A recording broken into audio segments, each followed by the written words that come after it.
I'll start exactly at 2 on my time, just to say, fuck you, Callard. So there, welcome, everybody. It's a good start to the stream.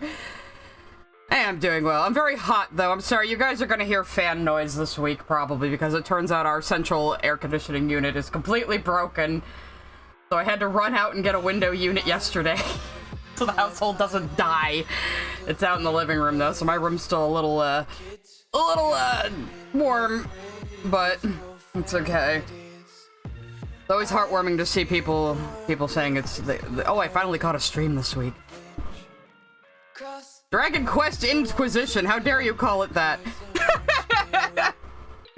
Yes, my 97 decibel voice. We will be talking about Lily a bit today. We will. We're not doing a full react. Yeah, we're starting with Cradles. That's what came up on my random from my YouTube safe list. Yeah, we're gonna do the James Somerton thumbnail today because I have been editing that video. I've got about 15 minutes of it done. The original rough cut was about 2 hours, so we'll see. I've been cutting little bits and bobs out, though, and rearranging some things like I did with the SU video just because this flows better. So... Spreading disease and madness, welcome, excellent. I don't know, what didn't you do, Kaiser? You're always up to something. Now, what I have to decide here is, am I gonna give Sai-chan the Anthe red, or am I gonna give her, like, a little purple dress? We'll have to decide this as we go along today, I suppose. Aw, thank you for liking my AU. I am still working on that, too. I'm working on a lot of things. WF was asking if I finished that Loser Baby short for Wani, and I haven't yet, no. I'm sorry. I've got so many things going on. I want to eventually, though. And I still want to, like, cut down a lot of my Wani stuff into shorter videos. But I'm eventually gonna have to hire a second editor, I think. Once I'm making enough money from the channel. So... And we have to replace my air conditioning unit, so that's gonna be fun. But... Oh shit, I have fucking James Somerton's hairline on the wrong layer. That is not my eraser, is it? Let me just quickly... I already see a few things I want to fix. I haven't looked at this in a few days. But yeah, so the next cut video I'm gonna have out is the James Somerton Utena react, and... You know what? I was looking for images of the manga yesterday to put in the video. And I went to the Wikipedia page. And one of the passages on the Wikipedia page was like almost word for word shit I've heard him say over and over again while editing the fucking video. It's Cradles, Dan. It's in the now playing. It's a really good song, and they let you license it for YouTube for free. Because they're smart. Because, hey, I heard this song on somebody else's video, and guess what? I went out and bought it. It led to a sale. You bought your first manga? Cool. How do I manage my time for, I mean... I don't manage my time well, in general, to tell you the truth! Utena does have a manga. It was meant to be a companion to the anime and to advertise the anime, but they didn't really have the plot figured out when the manga was being drawn, so it's completely different from the anime. It really is, like, completely non-canon. Has nothing to do with it. It's like... Yeah. So, what else was I gonna talk about? Yeah, the manga was in Chow magazine, I believe, which is actually aimed at younger people, so it wasn't anywhere near as, like, dark. But we are gonna talk a bit about Utena today, because I got into a Twitter fight again, and I think Lily Orchard is spying on my Twitter. I think Lily Orchard is vague posting about me on Blue Sky, on Bisky. So where is my Distracto vision? There we go.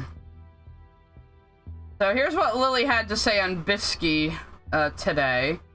I've seen people bitch about me having terrible takes about Utena for a while. Or I'm sorry, Utena. That's how you pronounce it, Lily. But they never tried to argue an actual take in its place. You mean, in place of your completely wrong one? Then the first person to do so tried to argue that the obviously and clear sexual assault scenes were actually consensual. Weebs are still brain dead, I guess. So she didn't watch my video, where I completely counter her take on the ending of Utena.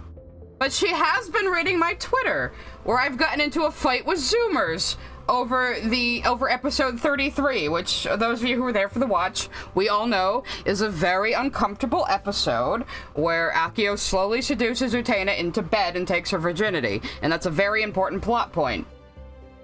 So I was trolling the Zoomers a little bit for calling Utena Yuri, as I do on Twitter. And I'm like, oh yes, that scene where Anthy literally delivers Utena's virginity to her brother is such Yuri, guys, such Yuri.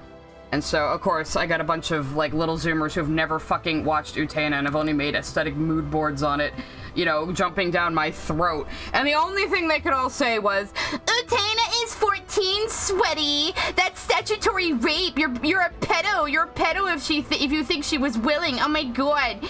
And I was like, look, listen, when I was younger, I also really, really wanted Utena to be a lesbian. And so I wrote off that entire episode as Akio raping Utena. But I have come to know better now, and actually assess the show as it is fucking written. And that is the point I was making. That Utena is willing, or at least believes she is willing, is a very important point in the story. Especially in what Akio is trying to do. He's trying to literally seduce her away from Anthy, seduce her away from gender nonconformity. You know, and sell her on the whole, you meet and marry your prince and fall in love bullshit, you know? So, like, but you can't talk about that if people try to end the conversation at, but she's a minor!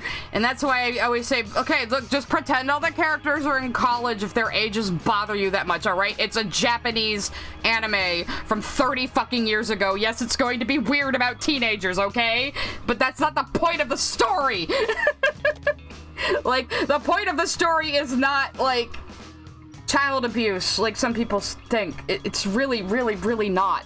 But they're putting it through this modern political lens where consumption of media is morality, and so if something is amoral in a work, you have to, like, virtue signal about it instead of just talking about the art as it is written, you know? Like, it drives me crazy. It drives me fucking crazy, you know?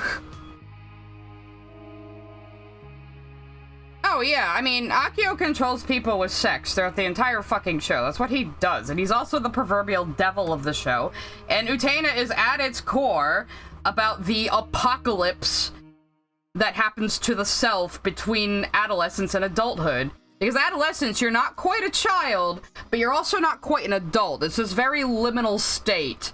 And the child becoming an adult is a death of sorts, is an apocalypse, is your whole world changing. That is the point of Utena, you know? That's the reason Akio can't be Dios again, because Akio is now an adult, and he's a very, very bad adult. But Utena's never fucking, I mean, Utena, right? Lily's never fucking watched the show, and she hasn't watched my video, but she's vague posting about me. I'm sure this is about me. I'm not even being so vain that I think this is about me. I'm absolutely sure this is about me, because this is the only fucking thing it could be referring to. So what all this tells me is Lily Orchid reads my Twitter.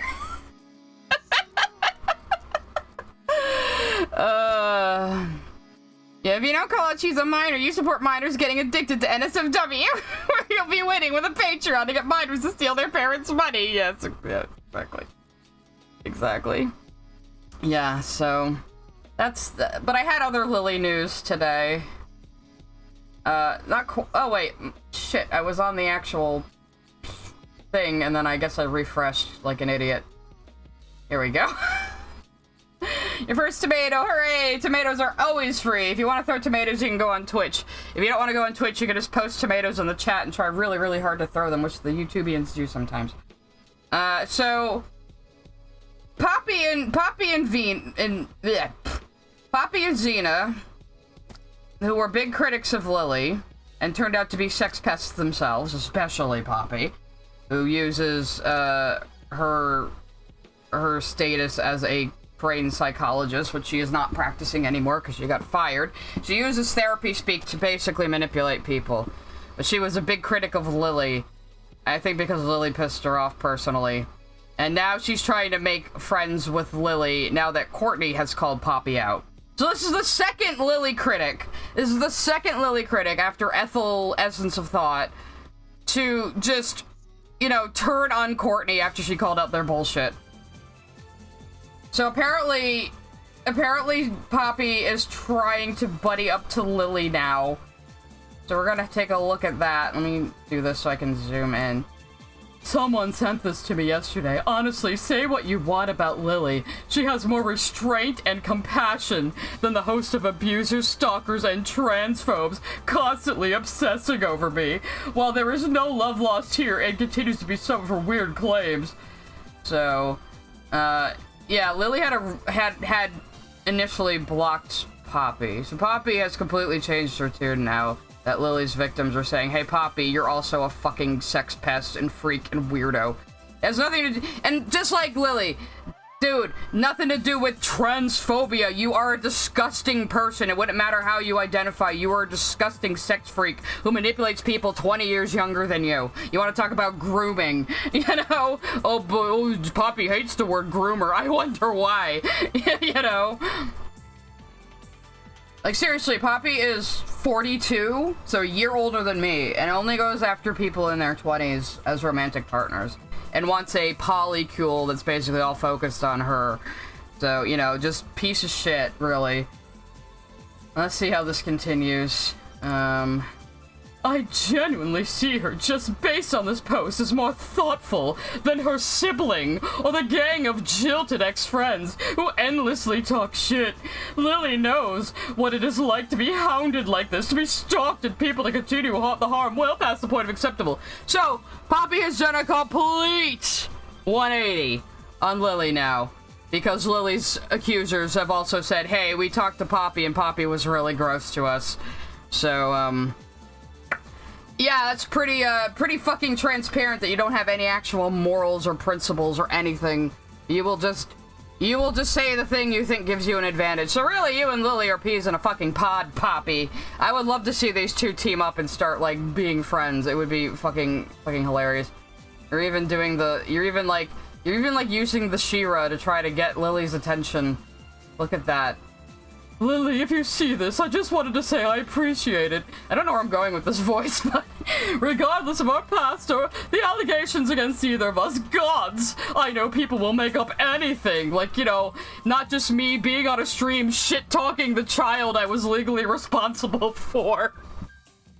You did that all by yourself, Poppy. Seeing this meant a lot to me. It is weird what supposed friends turn out to be. Turn out to be what, Poppy? Monsters! Oh yeah, the people who said, hey, I tried to talk to Poppy about the sexual abuse I face, and then Poppy started sexually harassing me. Yeah, those are the monsters, not fucking you, who is so obviously a fucking culty sociopath, just from your own streams, Poppy. You bury yourself every time you talk. I love how Lily is apparently not going after people, but is stalking your Twitter. Yeah, I mean, my Twitter's public. She can read my fucking Twitter. I don't care, but it's just funny that she's vaguing about me. And it's obviously about me, because I'm the one who got into a fight over Utena recently, you know, and was saying that, yeah, Utena sleeping with Akia wasn't exactly rape, and that is important to the fucking story. Gaijin sent a super chat. Oh, yeah. Show off the Plan B sticker I created for Discord. Right, so I have a supporter Discord, by the way. If you pay $1 due to Patreon or become a channel member, you can get in. That's just like a tiny little gate to keep out children and weirdos, though it hasn't really kept out weirdos. Let me just post the sticker so I can open it in the browser. There we go. Just posted it somewhere random. Come on, show me the. Let me open it in the browser. Damn it. Is it going to let me? I might just have to bring up Discord. Let me see if I still have a Discord capture on this frickin' thing.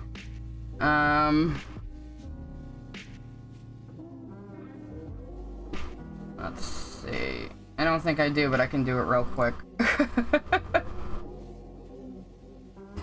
Coward. Alright. Oh good, it immediately did it. Cool. So, yeah, Gage made this... Gage made this Plan B sticker, to make fun of Lily. Can I zoom in without going to my settings? Fine, I'll have to go to my settings. You know what, never mind, it's too much of a pain in the ass. But yes, so we have this. We also have, let me post the other ones. We also have the Lily seal of approval. And a couple of emotes from the Poke Madhouse comic that we thought were really funny, and I colored them and cleaned them up a bit. So yes, if you want to join the Discord, we have all sorts of shenanigans like that going on. So... And Lily's gonna accuse me of stalking now for having emojis that make fun of her. So it's plan B. It's become oh god, the late plop. I need to go back and make a little clip out of the late plop. I still have the stream, I just haven't cut a clip out of it. I was going over Poke Madhouse one day and I just kept saying, everything's beige, it's beige, everything's beige, oh my god, it's so beige. And then one of the sound effects was late plop, and I, like, could not get over the Reddit-ness of it. Lily as Brian doing the quote. I'm something of a writer myself. Anyway. Let's see, let's continue on Poppy, just because the woman you have been at odds with for 2 years has more honor and self-restraint than all of them. Yes, Lily has more honor and self-restraint than all of her victims, according to fucking Poppy. I sympathize in a way I didn't before, because now all the same people are calling out my bullshit. I will say more on this on stream. Oh good, please stream, Poppy, and then I can watch Malcolm completely rip apart your bullshit and have a good time. Go, everybody, if you want to see Poppy get completely eviscerated all the time, go sub to goddammit Malcolm. He has very funny streams. Poppy, more like poop. You're right. Lily, you should feel honored that this disgusting dirtbag who gaslights people in their early 20s with therapy talk so she can fuck them is saying you're an honorable person. You should be really fucking proud of that, Lily. Really fucking proud. Oh, God. And then she posts a cute Pikachu because, ooh, I'm such a harmless little girl, everybody. Let's see. I forgive you for doxing me, says Poppy. I do not know the veracity of any of that, but I've been milking it for money, but I don't know the veracity of it. But I do know what it is like when people wage a fucking crusade against you and have no desire to stop, and no principles to keep them from the worst behavior. You are one to fucking talk, buddy. Pal, amigo, friendo. You're about to reach a crummy juncture.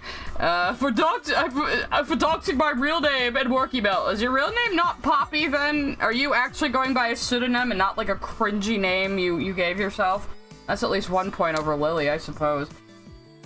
Okay, so yeah, Lily, so yeah, now Lily's victims, Courtney, Brittany, Lizzie, I think there's a fourth one, I'm sorry I forgot your name, yeah, now they are the shared monsters that haunt Poppy and Lily, and Poppy is trying to get Lily in the Poppycule or something. I don't know what the fuck is going on here. Somebody just got hit by the auto mod. She used to be called Jess. Who did? Oh yes, you're welcome for introducing you to the Crim's channel. Crim's been one of my followers for a while, and his channel, like, he started doing Lily stuff too, and we were having a good time. But yes, anyway, so that was what I wanted to react to on that bit. I haven't even been doing any fucking drawing. We will get to drawing. We'll just be talking probably after I go through all these little things. Lily did show a lot of stuff in her abuse thing video, so as much as I believe the whole thing to be a nothing sentence, I would be inclined to look at her story. Well, yeah, but I mean, honestly, she did that drama video where she mostly made herself look bad, and then she immediately uploaded a video about siblings, where she's really weird about siblings right after. God damn it, Malcolm is talking to KP now? Awesome. Yeah, look, I'm gonna be honest, I don't think polyamory works for most people, and I think a lot of bad actors use it to rope people into situations they don't really want to be in, but they're afraid of being called closed-minded, or prudish, or kink-shaming, or bigoted, you know, so these bad people will take advantage of that. People like fucking Poppy, who fucking gaslights people with therapy talk, and that infuriates me. Like, that literally makes me very angry, to, like, take advantage of vulnerable people with authoritative sounding language when you're really just manipulating them into doing what you want. You know, it's disgusting. It absolutely fucking disgusts me. Michaela talks in Lily's sibling video? Well, that's the thing. Next week, we are going to do a react, and I'm going to let you guys vote on whether it's going to be the sibling video or the lost Lily Orchard Steven Universe video I found, where she talks about the ending of Change Your Mind when it was still fresh. And I know I'm going to have a lot to sink my teeth into with that one. I mean, we're going to do both, but I'm going to let you guys vote on which one is first.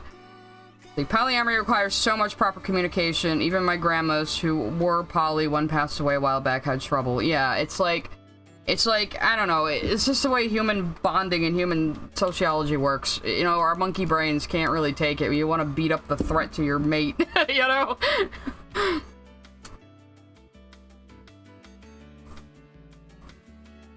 Well, Poppy isn't pretending to be a therapist. I think she is a trained clinical psychologist, but she has been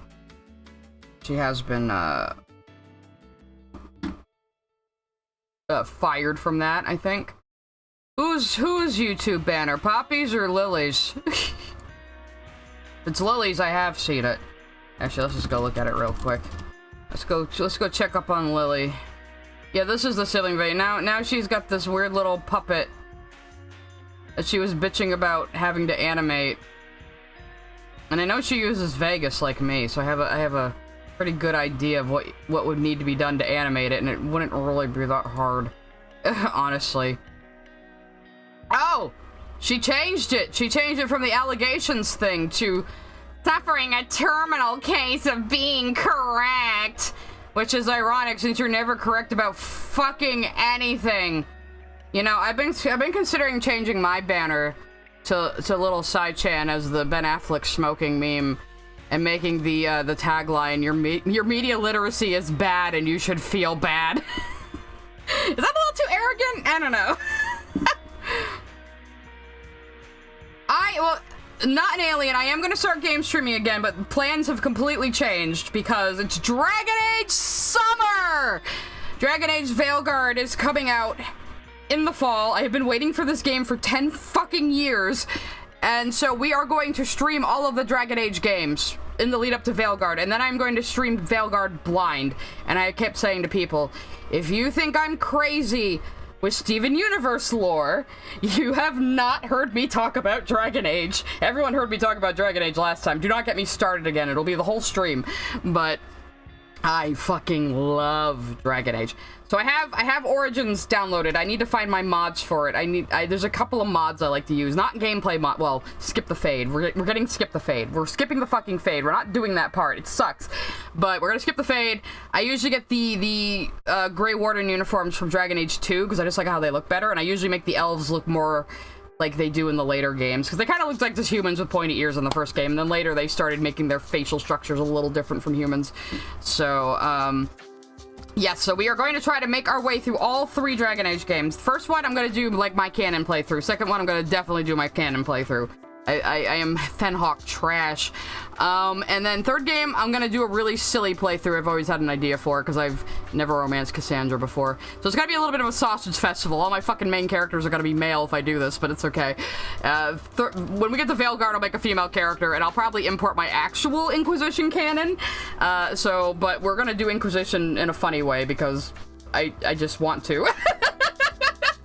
I just want to. And we'll see some stuff I've never seen before. For Inquisition, I want to be a male Kunari who is a mage, who is Andrastian and really like, yeah, I'm totally the Herald of Andraste, and romances Cassandra, because I think that would be really fucking funny. I think that would be really, really fucking funny. And I know I just called him a Kunari, even though I usually insist on calling the PC in the horned PC and Inquisition of Asath because I'm crazy, but it's neither here nor there. That's splitting hairs. Kunari is you're only a Kunari if you were born under the Kun, but that's neither here or there. Sure, Jaden. Handsome Marcel shapeshifter Dragon Age elf, kind of, yes, kind of. Race for Disco Elite. Well, I'll let you guys vote on the next games I do after Dragon Age Summer. Like, we're not gonna be done with Dragon Age till the fall, so you guys are just stuck. This is all part of my evil plan to get everybody into what I'm into. I like Fenris with an undercut, to tell you the truth. I like his look in the comics. I do. He's a little scruffy in two. But, we're expecting Lily Orchard to fucking dump Michaela eventually. There's already another fan she's trying to fuck. But, what else was I gonna say about Dragon Age? Something, I don't know. But, yes. But, I'm gonna play the Dragon Age games the way we did the Utena Watch. I'm going to try not to spoil, but I am gonna point out things you should pay attention to. And of course, I know everything about the fucking world building and lore, so I will just say things when I need to. So, yeah. So, Dragon Age Origins and 2 should go pretty quick. I'm pretty efficient at those games. Inquisition is just kind of a slog no matter what you fucking do. So, I'm probably gonna do a lot of the stuff in Inquisition off screen, like a lot of the armor building, a lot of like side quests. I'll probably just do them off screen. I did that when I streamed The Witcher ages ago. I just did all the side quests and little busy work off stream. So, yes, this is what my YouTube channel is for now, just converting people to all the shit I like. Anyway, I did want to watch a video today. Let's see. We've got the whole season ready for September. That's cool. It's good to have a buffer, Jaden. And I do have trouble reading media, so I really like the Utena stream where you pointed out things. Yeah, it can be fun. And like, oh dude, like I freaking hate reading the codex entries in Dragon Age. All my knowledge is really more from just playing the games. Oh no. Okay, hang on. I have to see what this is hang on. I have to see what this is that Kaiser just sent me. This sounds amazing. Let's see. Oh, no, I didn't want the chat pop out, you son of a bitch. Okay. Hang on, I'm just gonna... The problem is OBS likes to open links in its own stupid little in-program browser, and I hate it, and I don't know how to change it. It happened after one of the updates, okay. The Assassin's Creed I have a question for you. How would you like to voice a warrior NPC in the upcoming Assassin's Creed Shadows and get your voice in the game? Well, we've created the Assassin's Creed Dubbing Challenge, a challenge you can do in the comfort of your own home on TikTok. Now, I'll be honest, at first we had the idea of summoning warriors from the 16th century to do their own dubbing. Turns out, needless to say, that warriors from 1579 aren't all that comfortable with the concept of dubbing in a modern studio. Whole crew laughing, bud. All right, big man, it's your time to shine. Could you do it a bit less confused? No, less confused. Less confused. Hey, you're dragging on the unfunny joke. Jesus Christ. Same goes for the equipment. Let's just say they prefer to use it for other purposes. Oh, the equipment you all get historically inaccurate because you obviously didn't consult any fucking Japanese people on this game, Ubisoft, you fucking French motherfuckers. This is no. Please try and relax. But the hardest part of all is giving them feedback. I love what you're doing out here. It's fantastic. I just wondered, could you make it a little friendlier? Okay, like, God, get to the point! Exactly. So that's why you can try your hand at the dubbing challenge right now. Blame the Respond French. to the duets post by dubbing iconic lines from Assassin's Creed and reply by posting with the hashtag Assassin's Creed Dubbing Challenge. But it does not stop there, because in addition to getting your voice in the game, we will also give you a professional vocal coach and a professional recording session and a whole ton of Assassin's Creed surprises. Just a normal person directing Basically, the it's like a free trip to London. It's going to be brilliant. All your mates are going to be very jealous. So that's all you need to know. Get involved for your trip and good out? luck. I've always wanted to use one of these. Get the paid I now trip? declare the dubbing challenge. That would at least be worth it. If they make you pay to fly out yourself, this is complete bullshit. You work for free, but they give you a trip. But I don't know. This does seem kind of shady. Yeah. They've already been called out for getting like so many details wrong, and this whole thing with like making Yusuke a main character. I'm sorry, it's stupid. Like, why does the game not star 2 Japanese characters? And even Japanese people were pointing out, like, the chick in the game looks more South Asian than Japanese in her face. Like, you know, different countries of Asian people do look different, Ubisoft, right? You know that, right? You know? You do know, I hope.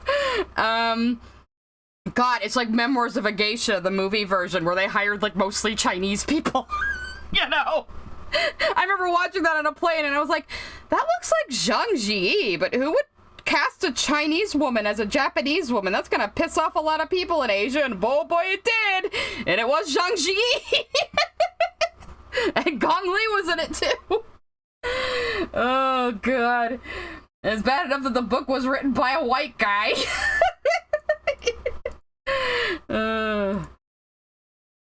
Yeah, they look Asian-y, so it's fine. But yeah, Yusuke is of questionable historicity.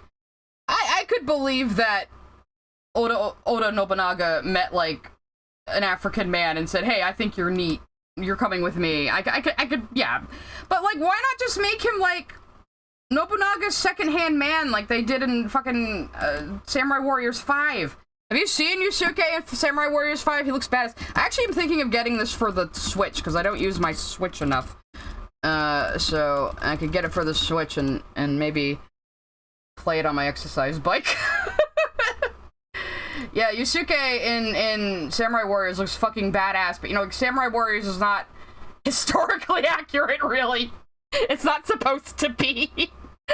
But he looks awesome, and he's like Nobunaga's second-hand man. Like, why couldn't you just make him a quest giver or an NPC in Nobunaga's entourage like he should be? Why is he a main character? It makes no fucking sense. It makes no sense. But he looks badass as fuck here. I love Samurai Warriors. I love Samurai Warriors. It looks like he's got like giant metal fist thingies as his weapons. It's pretty cool. So we need more hand-to-hand combat characters in Samurai Warriors, to be honest. I think there was only like 2 before. I find it funny the banners from some of the soldiers say they're from modern-day regiment. What does reenactments in Japan? So it's like making a World War II game where American Army says United States Simulation Class? Oh no! So they really didn't get any, like, Japanese advisors on fucking this game, did they? And you know what? The original creators of Assassin's Creed said, if we ever make a game in Japan, we're officially out of ideas. That is what they said back then when they actually cared about historical accuracy. And I hate all these people like, oh, Assassin's Creed has never been historically accurate because it's had all this Dan Brown magic shit in it. But it's like, but no, the parts that were actually based on history were always very accurate. Like, up until Black Flag, basically. Like, even 3 was pushing things a little bit, but, like, the first, like, 3 games? Yeah, they worked hard to be pretty historically accurate, even though we had, like, fictionalized historical versions of people like Da Vinci and Machiavelli and, you know, blah blah blah. But, you know, and you had a few famous pirates in Black Flag that, you know, are kind of legendary now, but they did exist, you know. Yasuke was also in Neo. Yeah, cool. Yasuke is a legendary figure in Japan, but, like, he should not be the main character of fucking Assassin's Creed, especially if he's a samurai. Why would a samurai be an assassin? That makes no sense. He would be a Templar, most likely, if he was a samurai, honestly. But if we're still going by the old Templar assassin rules from fucking the old games, which we're probably not, because ever since Valhalla, the game series has just been, like, an adventure fantasy game. It hasn't really... Assassin's Creed does not resemble what it used to be. The last one I played was Liberation when it came out on PC. That was the one with Aveline. Let me bring that up real quick. And I liked this one. This was originally a PSP game, but they ported it to the PC. I think they took it off, though. I think they took it off the Steam store. I still have it downloaded, just in case. But, like, in this one, you actually have to use disguises to gather intel and stuff. It feels like more like the first and second game. It's so back to form, and it makes me so angry that they moved away from this, you know? Oh no, that's right, they gave him, like, rap music, didn't they? Hang on. Oh god, oh god. Are they gonna give him, like, sick kicks, too? Is he gonna have sneakers on? Is he gonna be eating fried chicken? Is he gonna have a comb in his hair? How far are we going with this?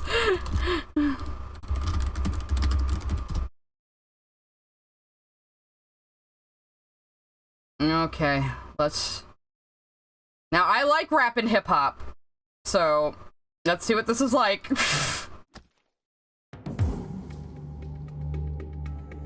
I hope this doesn't get my stream demonetized.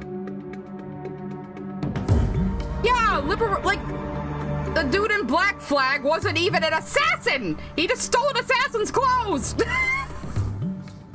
At least Apple was actually an assassin. And I loved how her, well, let's go back to the picture of her while we listen to this. I loved how her little tri-corner hat looks like the eagle beak, right? Because I always said, like, everybody wearing hoods throughout history is getting more and more conspicuous as time goes on, so it makes sense to have something different like this. It looks so cool. Okay, so far this isn't too egregious.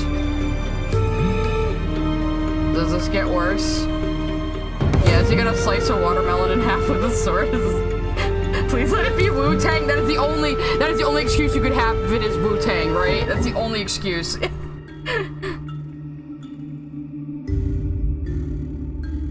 Is this the right song, though? Because so far it's not that bad.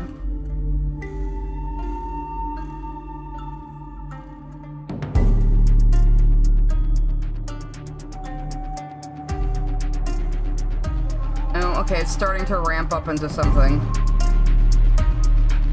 Oh, we'll just listen while I draw and see if this gets really embarrassing.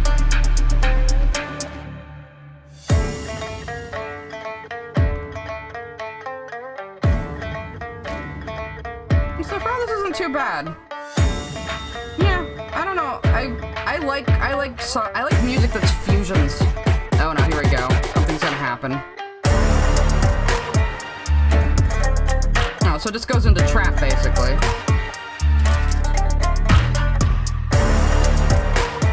I don't know. I don't see much wrong with this so far. I'm kind of digging it actually. I like this kind of music. I like trap mixes of traditional instruments. I don't know. I'm trash, I know. Maybe it was just the ad. Oh yeah, well the marketing team probably put in like some terrible rap song over him, right? I wouldn't be surprised. Let's see if we can find what everyone's talking about, because this probably isn't it. Because this actually sounds kind of awesome. Because honestly, I do like music like this. I do. I like trap. I like chill step. I like dubstep. I like lo-fi. I do. So yeah, it gets a little dubsteppy and trappy, but it's not bad. You can't hear me over it. I'm sorry. I'm really bad at balancing audio. We all know this. Yeah, it's not bad though. I don't think it's bad. Let's. Yeah, Suke music controversy. Let's see if okay, I'm getting all sorts of sensationalist. Did this motherfucker put Snoop Dogg in a samurai outfit for the... You think that's an insult? You think that's an insult, putting Snoop in samurai armor? I don't know, man. Oh, it's hypnotic. He's black. I guess he can get away with it. But... let's see. I don't know. I'm not seeing anything about music with him. Let's just search Google.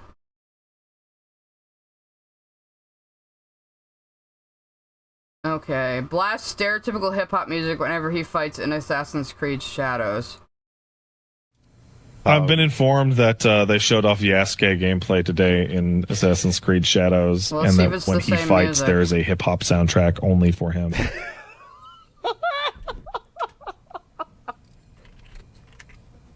I saw it, but I didn't really see it. Greed cannot rule this village. Not while I have breath in my lungs and a blade in my hand. Okay, this is different than what we were listening to. Brought to you by You get in a car It's with just that them, it has they a turn hip-hop on the beat. That's hip-hop their channel, problem and with then they it. look at you. Like, the This black one's guy for gets you. a hip-hop beat and nobody else does, which is a little yeah, okay. But Oh my god, the music's not bro. bad. I kinda dig it, to be yeah. honest. I kinda dig it. I don't know, I like this Japanese trap here. I'm kinda like, sorry, I actually like the music. I mean, yeah, it's a little iffy that only the black guy gets the trap beat. That's a little iffy, sure, but I don't think it's as big a deal as people are making it out to be. Really, I don't really see what's wrong with that. I would probably actually listen to that song unironically. That sounds like something that would be in one of the long fucking YouTube music things I listen to. Though speaking of hip-hop music, that's a perfect segue into Verbalase. So apparently Verbalase is thirsting on Maine again, guys. Remember how he paid $50K to have Charlie Hasbin Hotel chase him down and take off his pants? Remember that? So he did the same thing with Roxanne Wolf, apparently. So I haven't seen it yet. A bunch of people told me, Sai, here's something for your stream. And I can actually play the song this time because I went and checked in YouTube's music content ID system and he has it on revenue sharing. So Verbalase will get some money from me making fun of him. So I think that's fair, don't you? That egregious says Japan has a big hip-hop scene overall. That's very true, Tito. That's very true.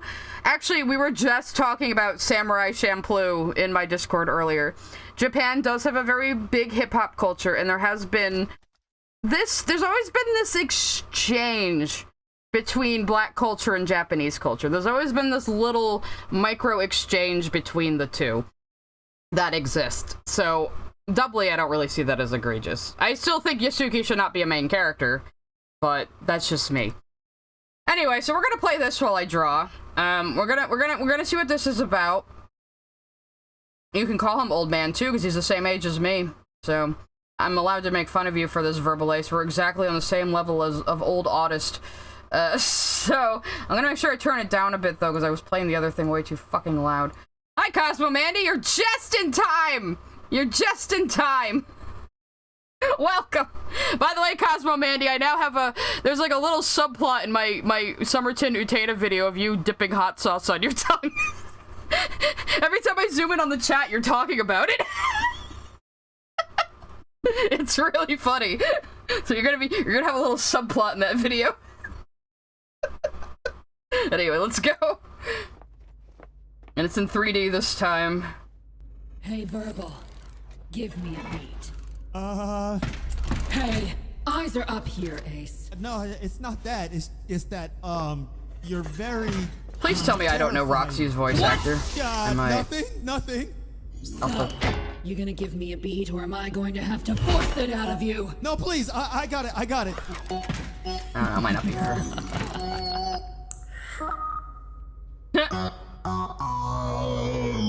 This is pretty clever in the visuals, though. My name is Roxanne Wolf, but you can call me Roxy. No one here will miss that pirate, cause I'm foxier than Foxy. Everybody Music's not so good. No, cause I'm the best. God figure like an hourglass. Even with a shattered chest, I'm a wolf in wolf clothing. I'm a mix and shoulder pads. Yes, sometimes I'm nice, but most of the I mean, I work with plenty of people who simp over Roxanne Wolf, so I can't really talk. I'm a murdering guitarist with homicidal thoughts. Not the lyrics are bad, though. Oh, the animation looks amazing. Yeah, it's getting a little better now. I still don't think he's a very good beatboxer, to tell you the truth. Like, those are the pentatonics.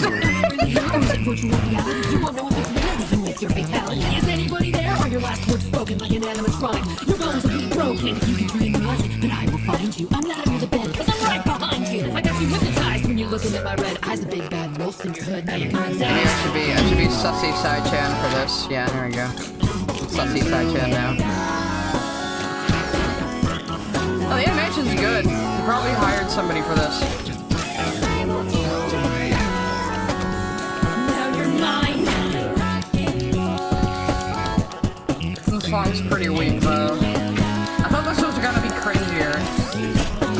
disappointed.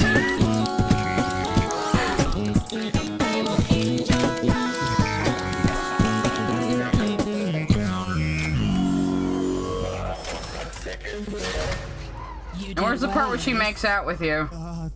Thank you. So, you want to get out of here? Yes, I very much do. I meant with me! Get back here! And he's being chased down by another down bad fictional character.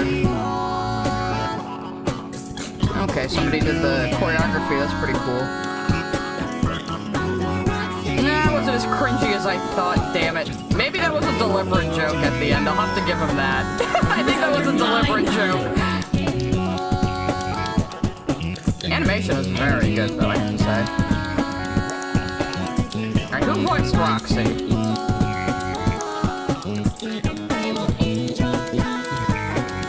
Okay, not who I thought it was. I thought it was a friend of mine at first, who also voices Roxy and things. Okay. Alright, I'm pretty much done with Distracto Vision for now, so we'll turn the music back on. And his chat now has my undivided attention. That's dangerous. Not quite undivided, I mean. I am supposed to be drawing. I'm just closing a bunch of windows I should have closed before stream. I'll put you guys on my main screen for now. There we go. I don't know, that one wasn't so bad. Like I said, I think the song was kind of weak, though, and I don't, I mean, I know I'm really white. Maybe I shouldn't talk, but I don't think Verbalase is that good of a beatboxer. I've heard better. I've heard better. I'm just gonna say. It is funny, like, before the whole Has-Been Hotel thing, I, like, had never even fucking heard of him, and I don't even know how. Like, he's, like, so fucking, like, big on YouTube, and he's just somehow the algo had never, like, suggested him to me. Probably because the YouTube algorithm doesn't know what the fuck to do with me. I watch so many different things. It does not know how to handle me.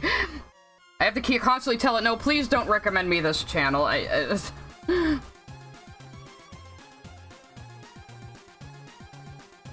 You can beatbox well because your mind is fucked. What were the 90s like? It was a simpler time. I don't know. I mean, I was a kid in the 90s, though, so that's like... Obviously, my perspective is going to be a little skewed on how good things were, but... I was also, very much into the internet still, even in the early 90s, so I was always a digital native. So I really couldn't tell you a normal 90s experience, probably. I do remember they had a banned slap bracelets at school because we kept hitting each other with them. Uncivilized Elk. That sounds familiar, actually. Is that a YouTube channel?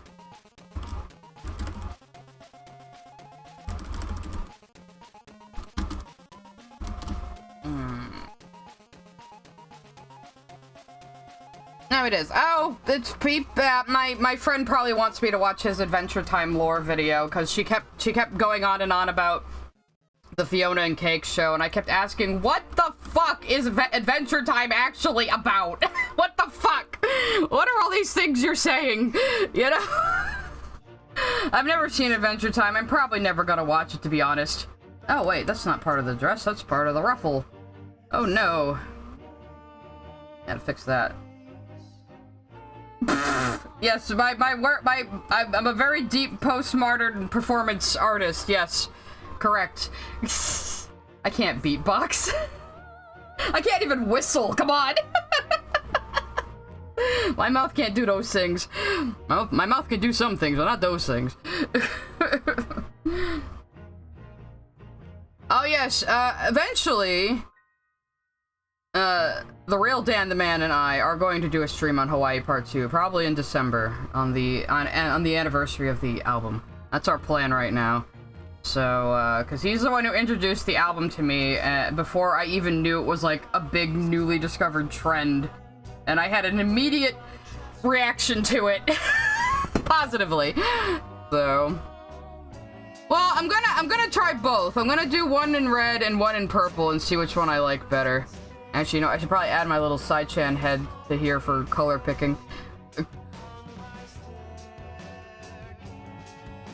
I'm trying to make Sai-chan's colors consistent these days, and I think it was Skrill who started giving me the light wings and tail, and I think this is gonna stick now. Where the hell is my folder of my frickin' faces? Oh, there they are.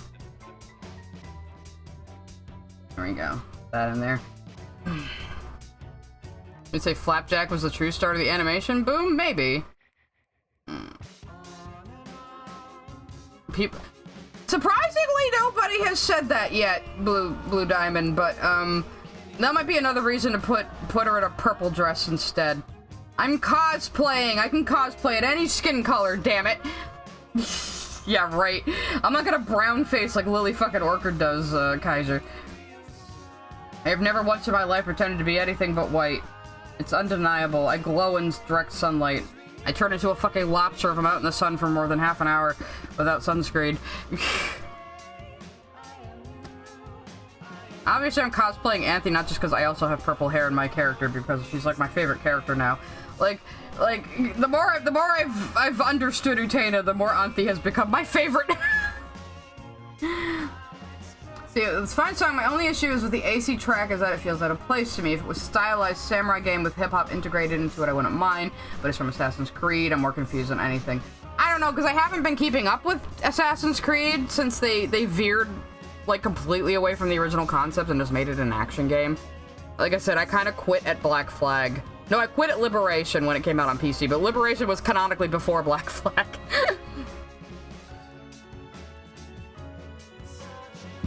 I think it's a troll of Looney Tunes fantasies, kinda, yeah. Yeah. Well, I mean, I was rewatching footage of the ending, too, and you notice, too, that Akio's world starts falling apart as soon as Utena starts to beat him. Which may be more up to Anthe, because Anthe's like, oh shit, she might actually end this, and then panics and stabs her, you know? But Lily still got the complete wrong impression of the ending, because you only watched, like, the fucking last 2 episodes, if that. I know you're listening, Lily. If you're following my Twitter, Lily, you're probably listening to this. Go fucking actually watch the show, Lily. I'm so tired of hearing opinions from people who haven't actually watched or played something. Like, it's happening with Utena. I get all these little zoomers after me about what I've said about the show, and then I've asked them, have you watched it? And they go, well, yeah, I totally have. And then you ask them even basic questions about it, and they have no fucking answer, and they don't know what you're talking about. You know, and it's like this guy who has been commenting on my Steven Universe video forever, saying, well, there are children's cartoons that can cover fascism. Like, take, for example, my stupid Lion Guard show that I don't fucking care about your furry show, bro. And I finally confronted him, because he's been posting things forever. And I was like, and he admitted that he hasn't actually seen Steven Universe, but he's trying to argue about its themes with me. And I was like, what? I don't understand this attitude. Or it's like fucking James Somerton commenting on Utena without actually having watched it and just be reading off the fucking Wikipedia page. I don't get why people do these things. What happened to Toppy? Apparently Toppy got his Twitter account suspended, so I don't know what the fuck Toppy did. The other guy had been talking about privated his Twitter, so. I don't have purple hair in real life. Not anymore, anyway. I used to bleach out a bit of my bangs, so I didn't want to bleach my hair down to the roots. I have to bleach to dye. So I would bleach out a bit of my bangs and dye that purple. But when COVID hit, I kind of fell out of the habit, and I haven't done it since. Because when COVID hit, I was literally just going to work and the grocery store, so I didn't really care about what I looked like. And I was, like, literally giving myself an undercut with the dog's clippers as a haircut. So I was just rocking like a very utilitarian undercut for like 2 years. So I just sort of fell out of dyeing my hair. I could do it again. I could. I'd have to get my hair properly cut again though. It's getting very shaggy.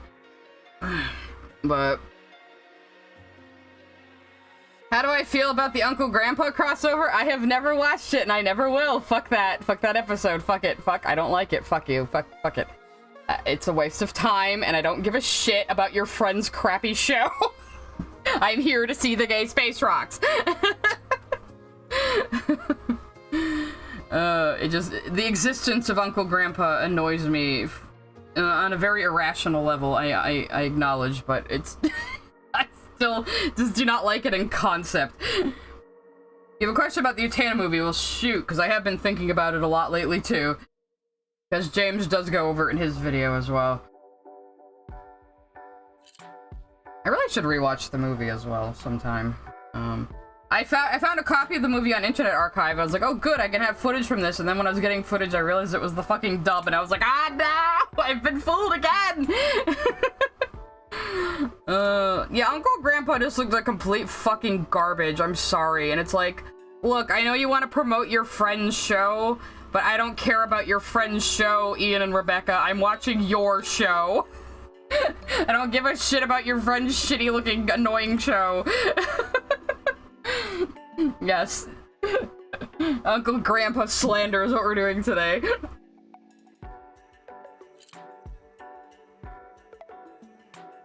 Yes, it did. The episode does start off saying it's not canon, so that means I can skip it because it's not fucking canon. It means I don't have to fucking watch it. Fuck you.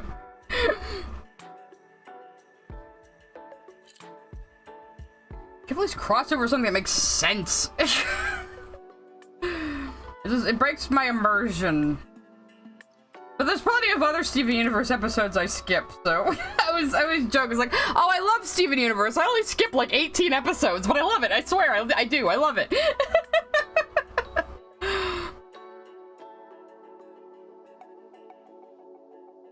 The ship sinking joke is the only thing I remember from the episode. Yeah, like how did Larsadie's fans not realize that their relationship was doomed from the start after that shit? Because I hate Lars and Sadie too, so I don't care. Make the hair a little more blue, I think. Match with the red. Like, oh yes, I really care about these two fucking teenagers, on again, off again, awful fucking relationship. Why do you keep showing this to me, show? Get back to the fucking magical space lesbians! Honestly, James Somerton reviewing Utena was bad, but imagine if he ever found shows like Serial Experiments Lane or Footy to give more horrific takes. Oh god, I would love to see someone get Lane wrong. I would love it. Lane is a show I have been watching since 1998. It is my favorite anime.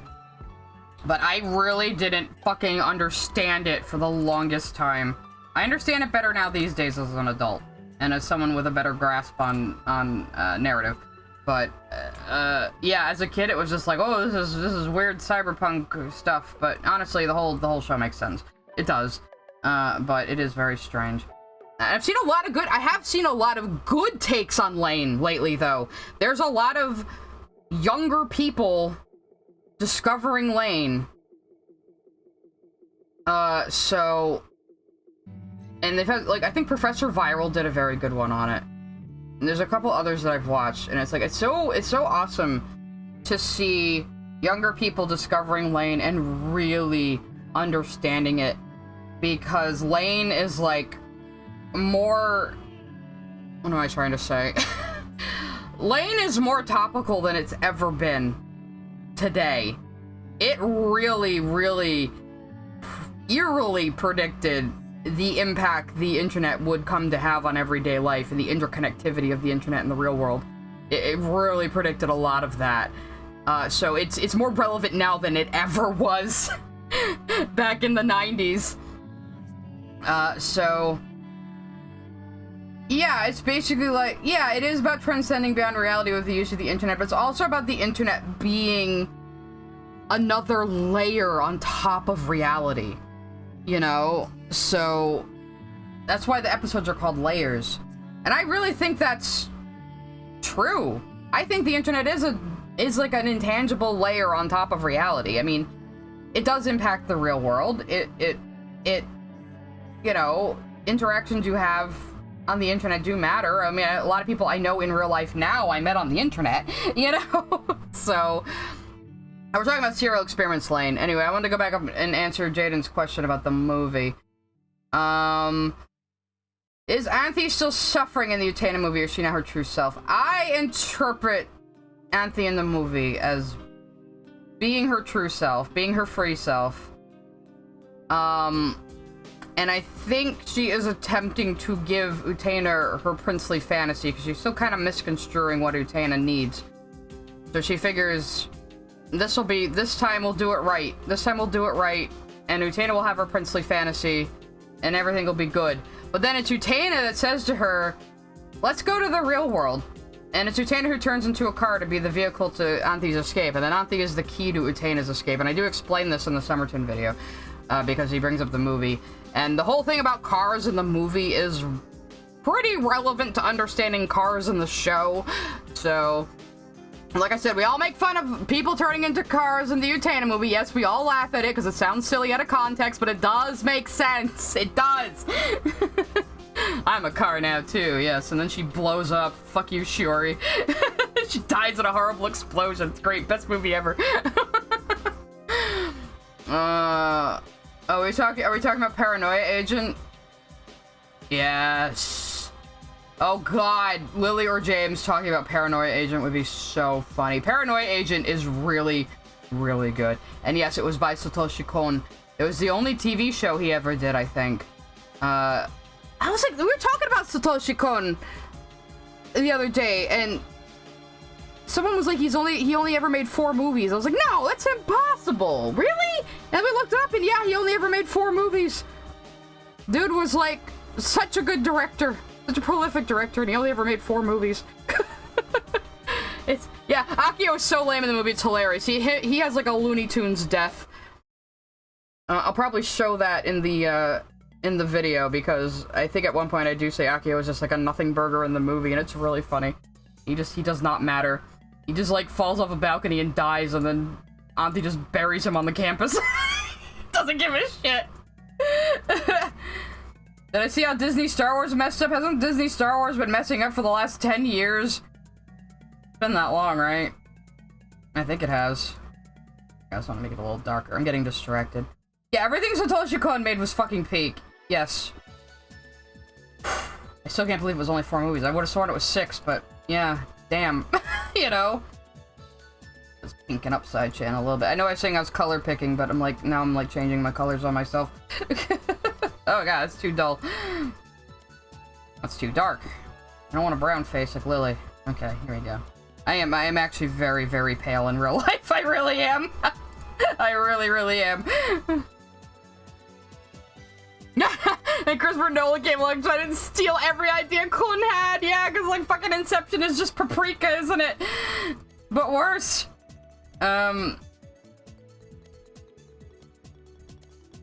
Too sexy, can't watch, it's for horny weebs, was probably what Lily would say. Yeah, right. Well, it's like how she assumed Dungeon Meshi was going to be like one of those gross harem isekai animes and tried to like retroactively say it was without talking about the plot because she didn't fucking watch it. You know, I just do not understand this attitude. It baffles me. The latest episode of Acolyte, they brought back a previous character. The problem, the character isn't supposed to be born for another 40 years! Oh god, that's like one of the actors. That's like one of the actors for the Acolyte in an interview saying, you know, when Anakin blew up the Death Star. Like, bro. Yeah, plus size elf is definitely a fetish show. I'm sorry, you're coping if you think it's not. I'm sorry, it's right in the fucking title what the draw is. You know, come on now.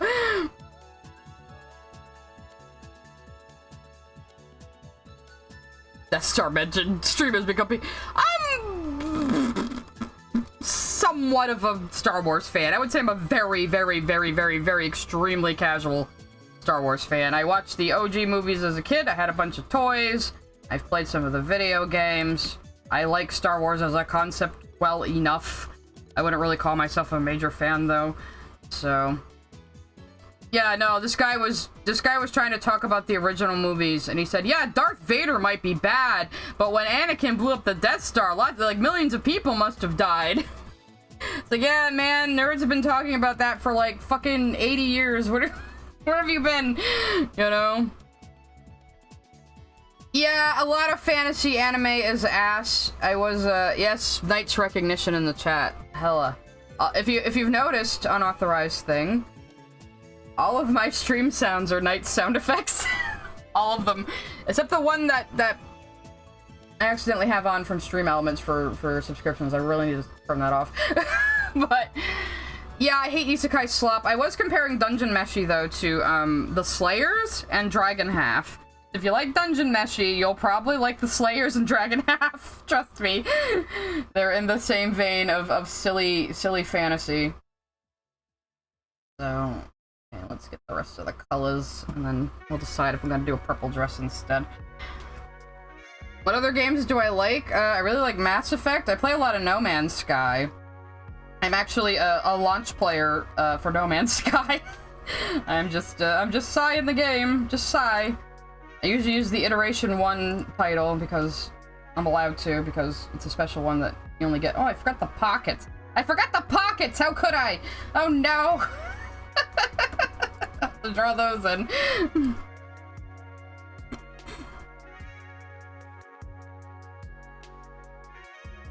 No, I don't. Yeah, I don't use Reddit anymore. I only use Reddit for fucking No Man's Sky coordinates now. Reddit's just kind of a trash pile. I mean, maybe I'll go back to the Dragon Age subreddit when the new game comes out, because I spent a lot of time there when Inquisition came out, but that was like 10 fucking years ago. So, No Man's Sky, yes. Lily did make a joke about isekai animes. The very ironic thing is the stuff she says about the tropes isekais have that she makes fun of. She does the exact same thing in her own works, especially her Star Wars comic. Yeah, like I said, like I said in the Scars video, all of her fucking fanfics are very, very anime tropey, and she doesn't even seem to fucking realize it. It's like her saying that like Sora is such a refreshing character because he's like happy and jovial and silly, and it's like he's just a very typical shonen protag dude. Like, if you watched more anime, you would know this, you know? More Utena movie questions. Alright, shoot. Reddit is good for niche subreddits. I mean, I find like if I'm having trouble like with drivers or a piece of equipment, I usually find the answers on Reddit, but I don't like actively use it anymore. So she would consider Hamtaro. I don't know what her fucking deal with Hamtaro is. I don't know if she likes it just to make people mad or what. Like I said, it's literally a fucking preschool show. What are you possibly getting out of it? I mean, I get having your cute comfort shows, but I don't know. Everything Lily does just makes me suspicious these days. There's gotta be some angle. There's gotta be some angle, because there always is with her. Maybe she genuinely likes it? I don't know. Character design pet peeves. I might have to think about that.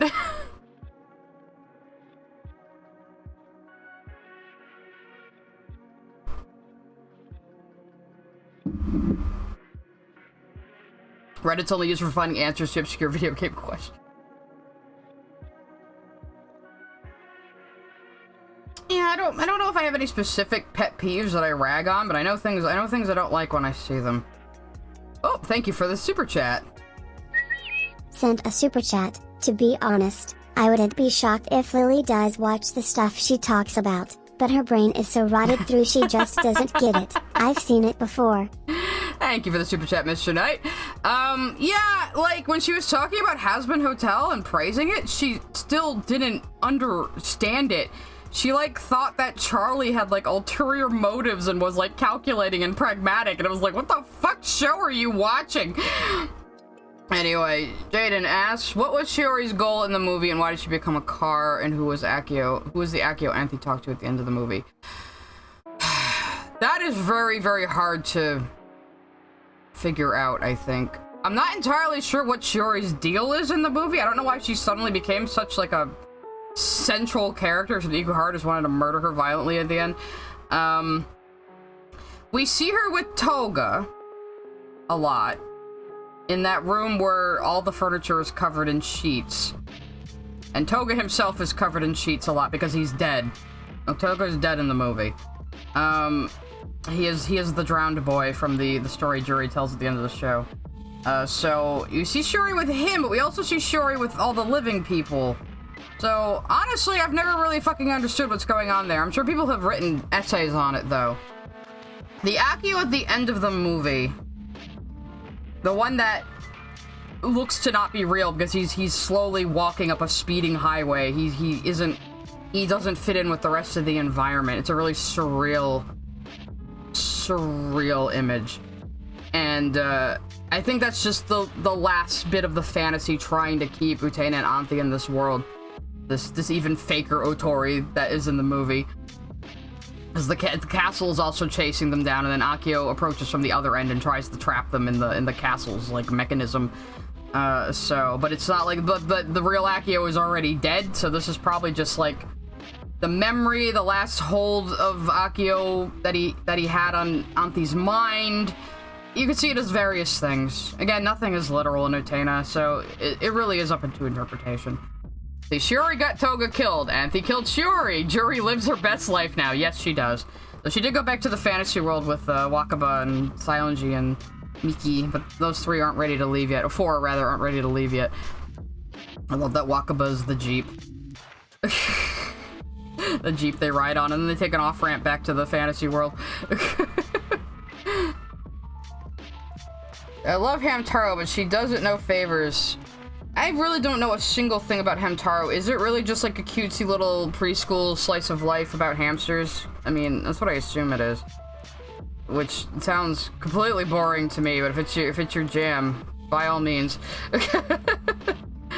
I probably like a lot of things other people find really boring. I'm one of those weirdos who actually like scanning planets in Mass Effect 2, so...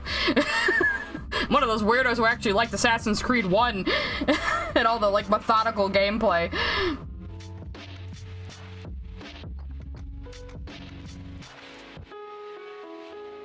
Let's see, I finished Dungeon Meshi, and after finishing it, I can definitely say Lily has no idea what she was spitting in her reviews. Yes, exactly. And the sub and dub are both very good. He has a different voice in the movie? To be honest, I've never noticed.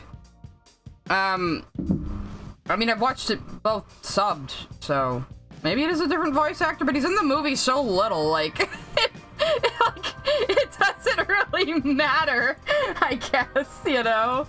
He's in the movie for all, what, 2 minutes, and then he dies? How many speaking lines does he even have? Like, 10?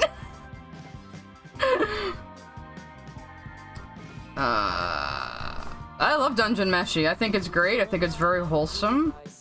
I think it's very funny. I love fantasy, so I'm all for it. In fact, tomorrow a new episode. Does a new episode come out tomorrow? I think season 1 ended, didn't it? We got a trailer for season 2 already. Which is awesome. It's mostly just Thistle. This Thistle standing there saying, "Oh, you want to eat dragons, huh? Well, here's a fuck ton of dragons I just summoned, bitches." So... maybe my theories about him not being the actual Mad Mage are off, but we'll see. I still think Thistle's a red herring. I'm going to cling to that until proven otherwise. Maybe I'm overthinking it, though. You know, I haven't read a lot of webcomics in a while, to tell you the truth. There are no webcomics I've regularly kept up with lately. I know I'm bad, right? But I'm doing so much of my own content creation that I don't have a lot of time to read things. You know? Oh god, my brother caught me out the other day as having not actually read one of his scripts he sent me. He called my ass out. What's your unpopular Steven Universe opinion? Mine is I ship Blue X Greg and hate Lars and Sadie episodes. I don't like shipping gems with men. That's one thing I don't like. And I hate Lars and Sadie's episodes too. One of my unpopular opinions is that they should have fucking cut the off-colors. I don't think they should have done any of the Lars of the Stars shit. They didn't have time for it in Season 5, and if they had time for rewrites, I think they should have cut down his episodes and just cut the off-colors completely and gotten Stephen home a different way. Because you waste so much fucking time on Lars in Season 5, and I hate it. I don't give a shit about your annoying little blurbo you've been trying to make me like the entire show. And I never will. Do I know there's a manga about Jesus and Buddha being roommates? Yes, I do, because I've watched the movie. It's called Saint Young Men, or Saint Onisan. Saint Onisan is very funny, actually. It's also very wholesome funny. So the plot of Saint Onisan is that Jesus and Buddha decide to go on vacation, and so they rent an apartment in Japan together. And it's just them bumbling around Japan, being very bad at hiding that they're both, like religious figures who could make miracles spontaneously happen around them. I didn't like the English translation of the manga, because the manga translates Buddha as calling Jesus God instead of the Son of God, because in the actual plot, Jesus and Buddha are equals. Jesus is not God himself, he is the Son of God, and of course a lot of Christians will be salty at that, even though this is a Japanese work and not, you know, not a Christian work, really. But yeah, in the actual canon, Jesus is Son of God, and him and Buddha are about on the same level as when it comes to sainthood, basically. And they did claim their last name is Saint. That's their cover. They're very bad at this. It's a funny show. Actually, I gotta show you one bit that Jesus does in Saint Onisan, though, because it's very cute. I know there's a gif of it.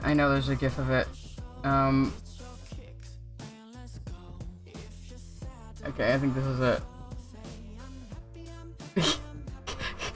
Okay. Let me bring distracted it. So, Jesus in Saint Onisan, when he gets really excited or happy, his crown of thorns bursts into roses. It's really funny. It is, like I said, it is very funny in a wholesome way. It really, really is. It's great. At least go watch the movie. It's very, very cute. There's also a scene where they're in a sauna, and Jesus just starts striking up a conversation with the dude next to him, not realizing that the dude is a Yakuza, and Buddha's over there like, oh my god, he doesn't know he's talking to a Yakuza, oh my god, oh shit, oh shit, oh shit. And he's just talking to the guy, and through describing himself, and how his father and how he rose in 3 days, the Yakuza mistakes him for the son of a powerful mob boss. And so it's going, I'm sorry, I didn't realize who you were, sir. It's so funny. There's also a bit where we find out that Jesus can't swim. He's in a pool with water wings on, and apparently the only reason he walked on water is because he can't swim, so he was just like, screw it, I'll walk instead. It's so funny. It's so good. I definitely recommend reading or watching Saint Onisan. No, it is very cute. It is very, very cute. Get blackbagged by the CIA. Yeah.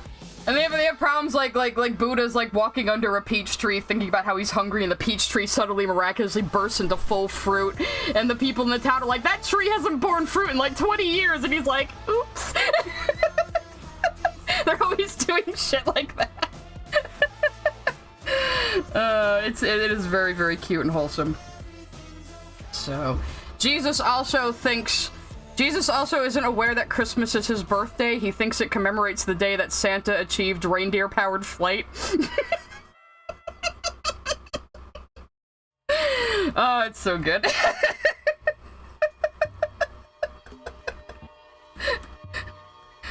Jesus is kind of a himbo in Saint Onisan, really.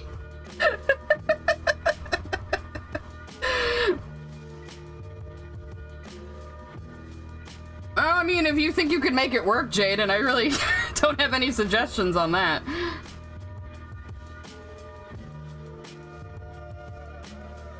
The Bible has a bad fan base, but sometimes gets great stuff like this. Yeah.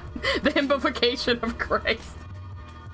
Yeah, so just look up Saint Youngben or Saint Onisan. The movie's based on the manga. The movie's very cute and very funny. And it's just like a slice of life of Buddha and Jesus living in Japan.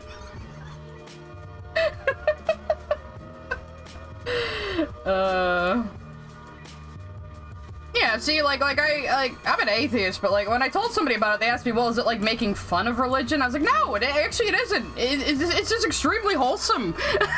And it's very funny. The Japanese wouldn't really think that way about commenting on religion, I don't think, you know? Like I was explaining in the fucking James Somerton video, like less than 1% of Japanese people are Christian. They don't think about it the same way we do. Just like, you know, you think about Shintoism very differently than a Japanese person does, don't you? You know? Jesus died to be reborn as a himbo. You know, it implies he's always been a himbo with that whole, like, I'll walk on water because I don't know how to swim thing.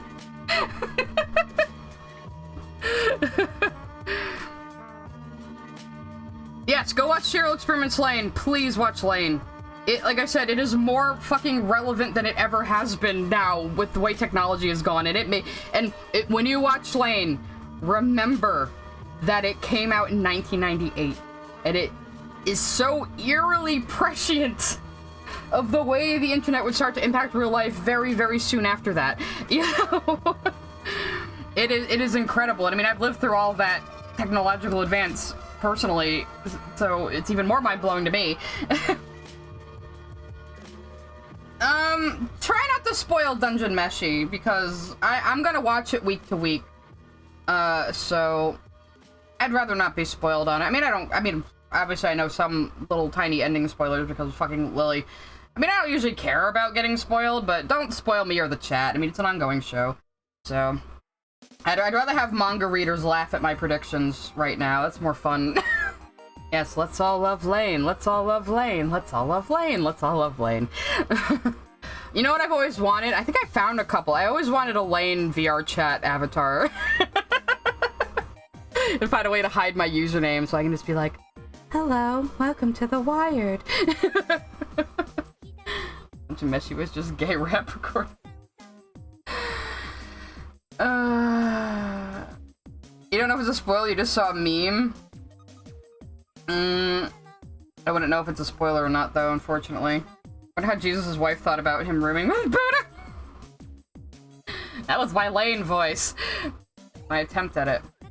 You got the Dungeon Meshi manga? Cool. Yeah, I haven't decided yet. I might read the manga, because I've seen some really funny bits from the manga as well. That didn't really translate to the anime. But I think for now I'll just watch the anime and just enjoy it as it comes out. I'm watching a lot of shows as they come out right now, because I'm watching Dungeon Meshi as it comes out. I'm watching The Boys. And I'm also watching this crappy Antarctica anime that Lily Orchid has been talking about. Because if she does a video on it, I want context. It looks like the most boring fucking thing in the universe. Actually, let me go to Crunchyroll real quick, because Crunchyroll gave me a trial. So it's this fucking slice of life moe blob anime called A Place Further Than the Universe. And it's about 4 16-year-old schoolgirls who want to go to Antarctica because one of them is obsessed with going to Antarctica because her mom was lost on an expedition out there. And it's really boring, and it's kind of badly written, and kind of badly directed, so of course Lily fucking loves it. I watched like 1.5 episodes, and I was already fucking sick of it. And apparently, but Lily is saying, well, this anime came out in 2018. Why didn't weebs tell me about it? Well, Lily, it only just got a dub a few months ago, and that's what you're watching, probably pirated. So, it didn't have a dub, Lily. You say you only watch dubs. You say you won't watch things that they don't have a dub, so how was anyone supposed to tell you about this boring-ass fucking Antarctica show, Lily? But, like, the whole... It seems like it's trying to ape lots of other slice-of-life, cute girls doing cute things show.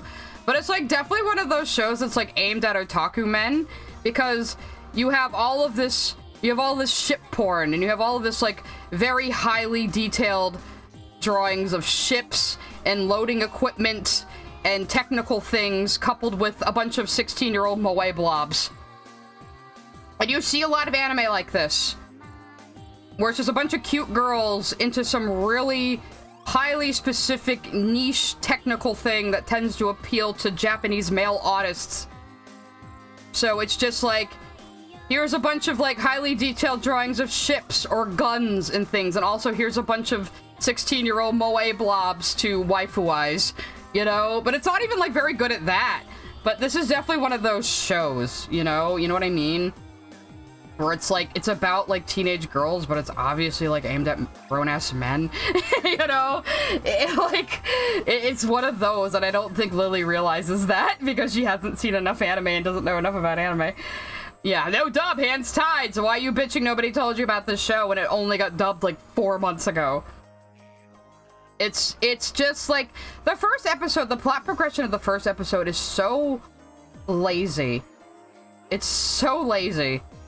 And, like, I'm not saying women can't enjoy ships. I'm saying there's just this particular niche of anime that is like this, you know? So... what was I gonna say, too? Like, the first episode, like, the way the two characters meet and meet back up, like, I don't even, like...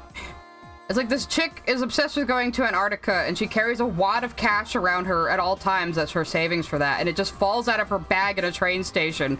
And the other girl picks it up and brings it back to school because she thinks the girl might be a student at her school. And she finds the girl because she just wanders into the girl's bathroom and starts crying loudly about, I lost 1 million yen! I can't believe I lost 1 million yen! Wow, wow, wow! And it's like, is this your 1 million yen? Oh my god, thank you for finding my 1 million yen! Like, everything is just so contrived and convenient, and it's like, the story needed, like, 2 more drafts. I've only seen 2 fucking episodes, I'm already making opinions on it. Maybe I'll watch it like you, Lily. I'll just watch, like, 2 episodes, skip to the end, and then give my opinion on it and piss you off. But I really don't think I'm gonna miss much. So... I don't know, it's just boring as fuck. But of course, that's why Lily likes it, because it's fucking boring and badly constructed, and nothing happens.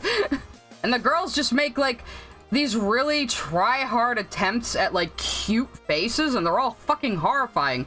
I think I was yelling about it in my Discord the other day. Hang on. It was just like, stop smiling like that. Oh my god, stop it. Yeah, actually, I did find it. Let me open it in the browser. Like, half the show is just the girls making faces like this. I was like, will you please stop fucking smiling like that? It's really creepy. I think there was another one that was even worse. Let me jump to that message. Because I was like live tweeting. Yeah, that's the worst one. I was like, stop smiling like that. That's so weird. Why are you doing that with your face? You know, it's like, it's really, really try hard. Like, it tries way too hard to make the girls cute. It tries way too hard to do, like, wacky gags that just fall completely flat on their fucking face because the timing is just really bad. You know? And I'm watching it in Japanese, even. So, like, I don't know. This is what I mean about, like, I think I posted some of the ship porn. Like, this is what I mean about... In this scene, we just have close-up, loving shots, detailed shots of a ship that can break through ice, with a 16-year-old girl talking about all of its specs. You know? This is what I mean. This is otaku bait. It's just, here's your highly technical niche artist interest paired with anime moe blob schoolgirls. That's what this is. So of course Lily is into it. Nah, it's not the character designs as much. I don't mind the style. It's just the facial expressions, like I said, are very try-hard.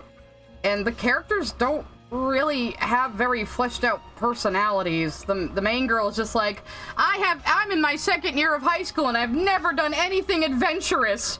My life is basically over. You know? I don't know.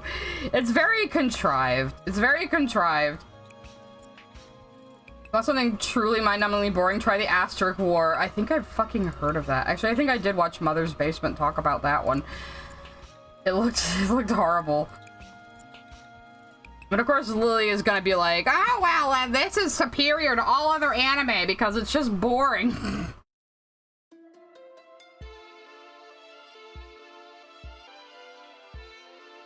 I'm not sure if Free Run is one of those shows. I need to watch Free Run at some point.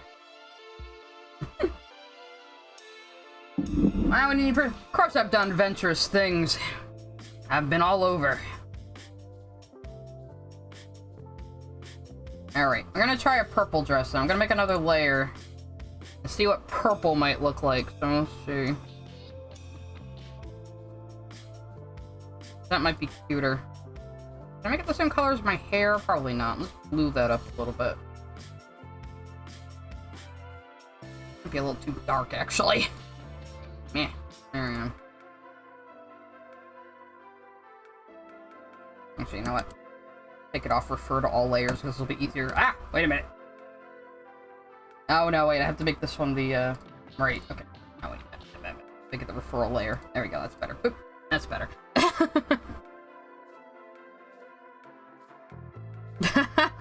No, this is me reacting to James Somerton, talking about Utena. This is going to be the thumbnail for that, video, so that's just what I decided to work on today. Maybe the inside of the dress should be like that bright blue I use on my streams. Yeah, that's a ticket. We'll change. I was drinking Tequila Rose the entire react, so... That's the gimmick here! Let's make that a little bit more of a reddish pink, maybe. Some red in it so it looks good with the purple. Let's see. Could be like that. Like purple, blue, and pink are kind of my colors around here. Maybe my thing should be silver. Actually, that blends in a little too much, doesn't it? Let's make it a little more of a pinkish white. Oh god, I got my whole face. Oh no! I'm too pale! IRL and in my own drawings. Thank you for the subscription. Well, I'm either gonna do it Anthony's actual colors or just Sai-chan style colors, so... that blends into the horns too much, though. Okay, maybe make that more of a blue, actually. This is how I choose colors, guys. No! Stop coloring my face! Ah! I had to put the tolerance down. Okay, there we go. You can join the Discord by either becoming a channel member or pledging $1 to my Patreon, and then if you stop pledging after that, it's fine. You can stay. I don't kick people out for that. Any of the shoes white? Nah. So the YouTube thing does have like an option to do that, which is kind of funny. Oh my gosh, my favorite character from Utena, Girl Revolutionary, Annie Himamiya. Yeah. Oh, believe me, I left that in when fucking goddamn James Somerton called her Auntie Himamiya. Oh god. And then my sudden realization that he must have watched the fucking dub if he can't pronounce it right after hearing Utena go, Himamiya! Himamiya! Himamiya! Constantly. Yeah, maybe I'll just leave it at the red. I don't know. What do you guys think? Himamiya is not that hard to pronounce. Come on. Like I said in the fucking video, if you had trouble with Suwabuki, I'd understand, but fucking Himamiya? The yellow was a mistake. Maybe I should make it the blue, though. Yeah, but like for all these, like, he's like a bread tube, like, he's like a bread tube wannabe, though. You'd think he'd be like, oh, I need to pronounce these names correctly so I'm not like a white colonist, you know? But he doesn't even fucking bother. Is Sabine here today? Oh, Lily, is that you, Lily? Is it really you, Lily? Are you Sabine, Lily? Because Lily Orchid was also vague posting about me talking about episode 33 of Utena to a bunch of people who don't fucking understand the show because they've never seen it, just like Lily Orchid never has. Isn't that funny? Say, alright, Olivia's voice, why? What are you gonna use this for, Kaiser? Ara, ara. I fucking hate bread tubers, can you tell? I don't want to call myself a centrist, So I'm gonna call myself a free thinker, I think. I'm bringing that term back because I'm so sick. I'm so sick of people on both sides of the political aisle, and we should have more than 2 parties anyway. And I can say that because I'm actually American, unlike you, Lily. Why don't you move here with your wife? You want to be American so badly. Sabine, have you ever seen Utena? If you've never seen it, then you don't know what I'm talking about, and you can't actually give an opinion on what is happening in that episode and what that means for the larger plot. That's how media literacy works. You have to actually watch the thing first. Did you know that?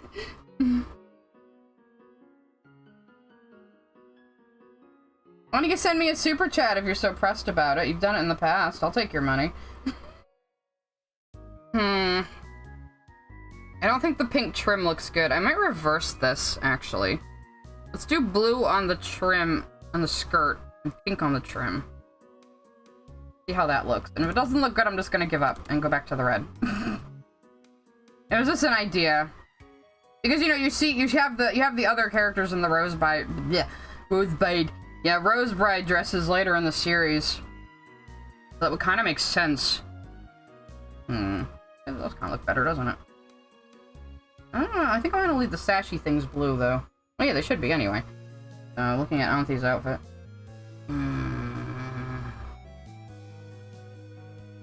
Yeah, Sabine, again, you have no idea what you're talking about, because you haven't actually seen the series I'm talking about, and, like, have you actually been studying Utena for the last 28 years like I have?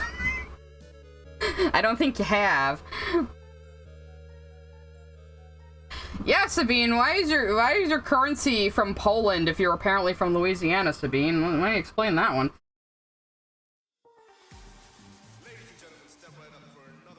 And you're just here talking about the same things Lily Orchard is talking about. Just like her sock puppet 2-bits. Isn't that funny?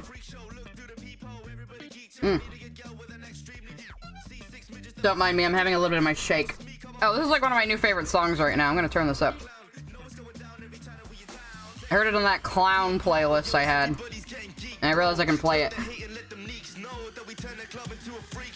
Oh, hi, newbie. One of either Lily's socks or Lily herself is here. We still haven't quite cracked the code on old Sabby.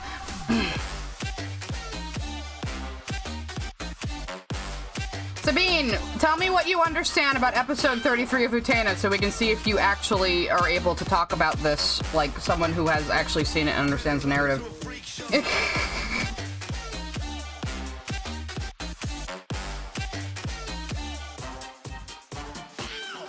What can you tell us about the prince who runs in the night, Sabine? Go ahead. Tell us what you understand about the subject. Because I bet you don't understand a single goddamn thing. Just like the little zoomers who were coming at me like, we already talked about this at the beginning of the stream, too. Like, you can't say it was seduction because Utena's 14, it's statutory rape. It's like we're talking about a very abstract, esoteric, surrealistic series. And the events that happen within the text of the narrative. You know, we're not talking about meta-ethics.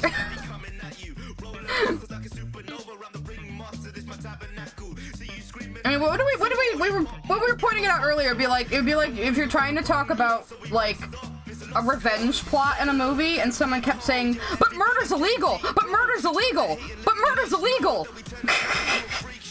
It's like, okay, yeah, I know it is, but we're talking about the events that happen in the narrative and what they mean to the overall plot. That is what we're talking about right now.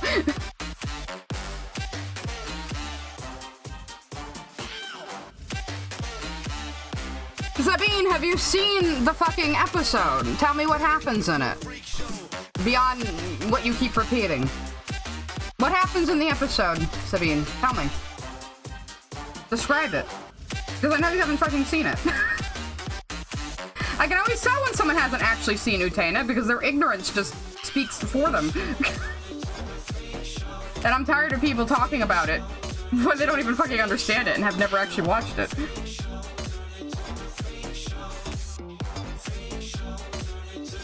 No, dude, I have been into Utena way longer than I've been into SU. I just told you, I've been watching it since 1997. I first saw it on a VHS fan sub, And I actually have a piece of fan art on the original Central Park Media DVDs that won an art contest. So, yeah. You only watched the movie, so what the fuck do you think you can say about episode 33 of the show, then? Hmm?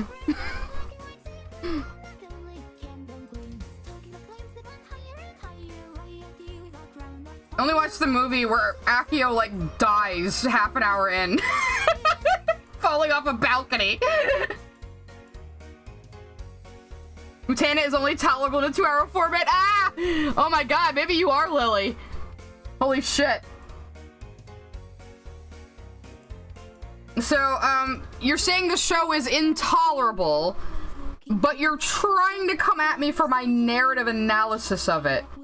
When I have seen this show, like, I don't know, 10 times, been watching it for the last 28 years, have read a lot of the essays people have written about it. Oh, here we go. Didn't Rebecca Sugar make Ed, Ed, and Eddie porn? Yeah, she made Ed, Ed, and Eddie yaoi when she was a teenager. Oh no. Oh no. Somebody come arrest her. Please, like, you're not looking at hentai on the internet, Sabine, or Lily, or whoever you are. You seem the type. Oh, he's trying to troll. Or she, or it, or I don't know what the fuck you are, actually. I just default to he sometimes.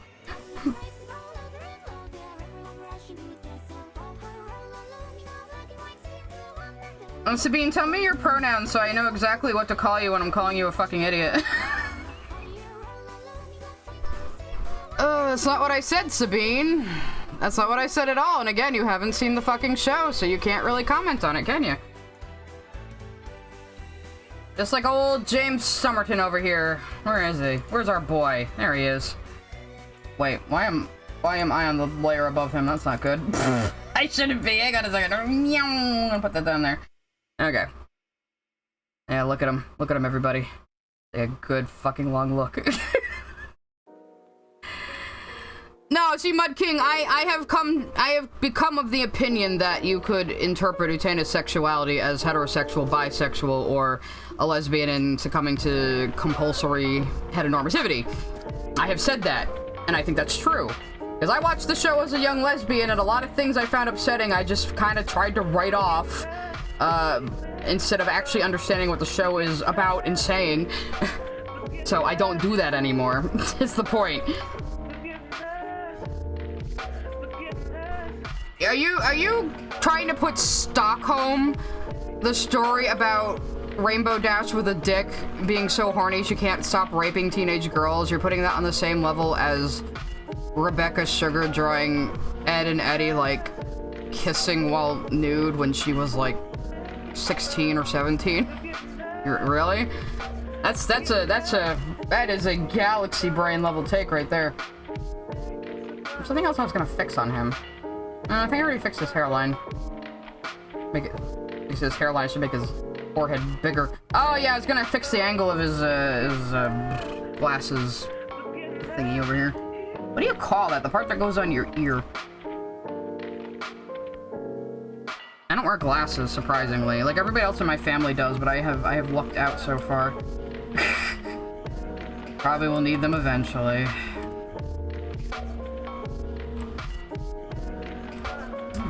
Wait, get this right. No. Why can't I make this look right? Let's fucking not even put it in. Did Sabine leave? I was having a good time. Let her staff make a racist caricature of black women. You mean Concrete, who was drawn by Lamar Abrams?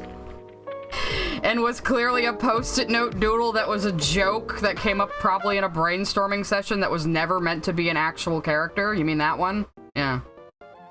Sabine, you were just treading tired ground. Sent a super chat. Sabine's trolling is like watered down marinara. Weak sauce. I'm gonna steal that. Watered down marinara. That's amazing. Very good, very good. I mean, Jaden, I guess you could kind of make that work since Carrie probably feels like she also needs to suffer. But I really don't have much to say on it, to tell you the truth. Lily believes that writing / enjoying messed up content means you agree with it IRL. Did Sabine pop in because I was making fun of the Antarctica show? Is that why Lily's potential sock puppet is here? Because I was making fun of the Antarctica show that I watched like 1.5 episodes of and it was like so fucking boring. Sabine, do you know who Lamar Abrams is? Do you know the skin color of the man who drew that character you're complaining about? He's dumb asshole. Oh no, somebody drew a joke doodle in a meeting and it ended up in an art book. Because it was probably just in a pile of sketches that whoever was making the art book was sorting through and didn't realize, you know, that it might be inappropriate. Sabine's talking about concrete. No, Lily is racist to Asians because of all the way she's racist to Asians, and the way she, like, disparages the Japanese language and culture. And,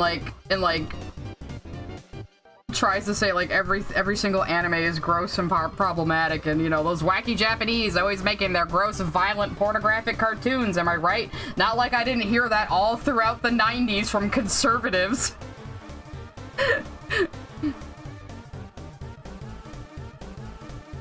I don't know, man. You just showed up here to White Knight Lily, and you're talking about the same exact thing she was vague posting about earlier. I'm just saying, it's quite. You're either you're Lily or you're a very, very loyal lapdog. So I don't know, pick one. You're a little Pomeranian on Lily's lap if you're not a sock puppet.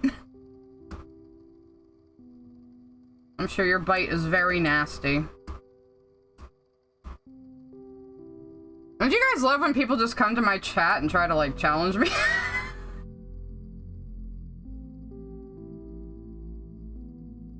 Yeah, sometimes cartoonists draw porn because, you know, cartoonists also get horny and bored and we have the power to do that.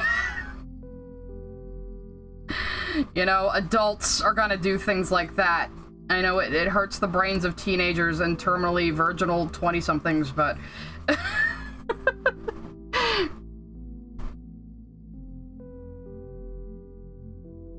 You're gonna lie, then atheists do it right? Are you okay, Sabine? Wait till Lily finds out how Disney keeps porn drawer from artists that worked for them. Yeah, because it's like their property, they have to keep it. They probably don't want it to get out.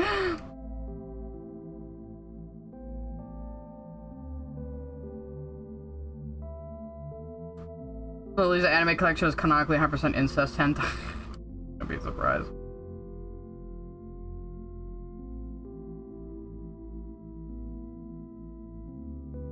You're friends with her rapist and drama baiting her? Who the fuck are we even talking about now? I don't know, I think Sabby might have, like, hit themselves in the head with a hammer before coming here. That's how you prepare to be in my chat, obviously. Porn is unironically a great way to learn how to draw stuff. No, it isn't though, like funny man, because porn is very fake, and it's people twisted into uncomfortable positions that look good for the camera, and it's very exploitative, and it's usually just bad. This is why I draw a distinction between pornography and erotica, because I think there is one. But that's just me. I don't know if Sabine is talking about Courtney. I mean, maybe. I'm not even friends with Courtney. I just have said hello to her a couple of times. Basically, that's basically all I've done.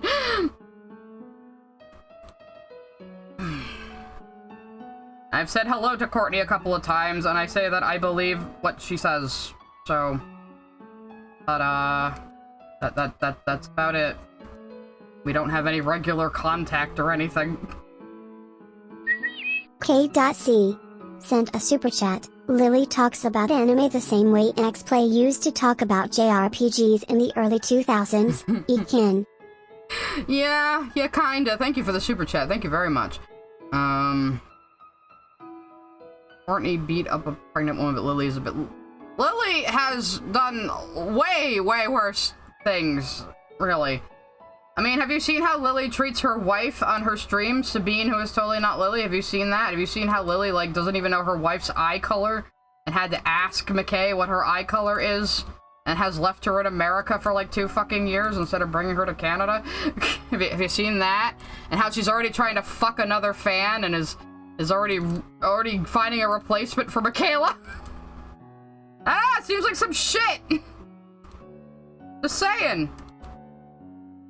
I mean, I started only going after Lily's media opinions, which are bad and terrible and stupid, and she doesn't watch anything ever. But then I started learning more about her and the things she's done, and yeah,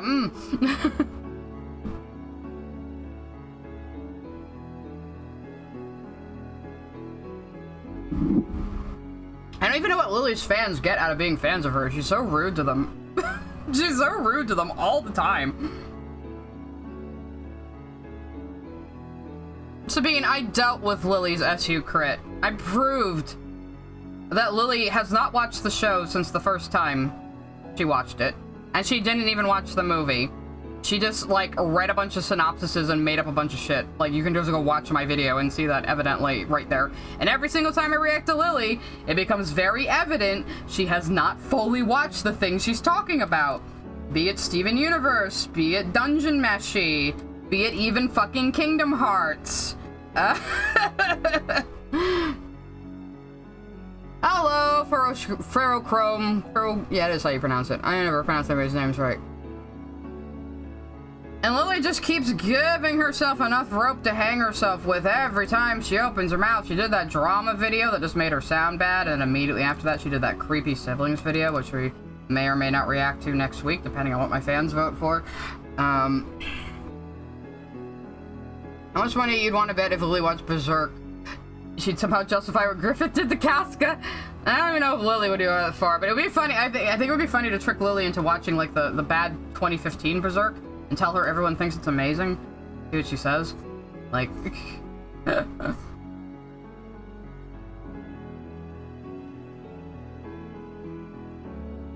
From replacement wife makes me think Lily grows them in test tubes.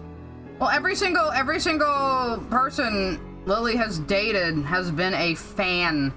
And that's a pretty big red flag to me. And I still don't understand how she even has fans, but you know. I'm not gonna respond to ER Easy Peasy Sabine because their videos are actually very disgustingly racist and I will not play them on my stream. That's why. Lily is only racist mostly by accident. Trying to sound not racist. I'm not gonna play the video where a guy put a bucket of fried chicken next to everybody who wasn't white on the cast list. Fuck that. That's not even like, I can't even make that funny, it's just disgusting. Lily is at least funny in how wrong she gets things.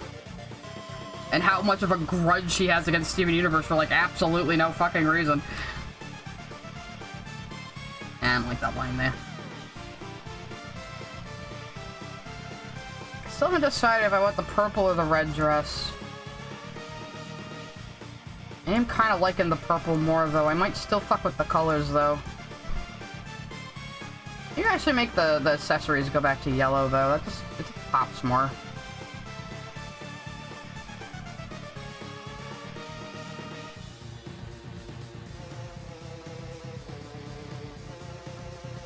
Oh yeah, Sabine is just here making me, like, air all of Lily's dirty laundry when I was done talking about her for today.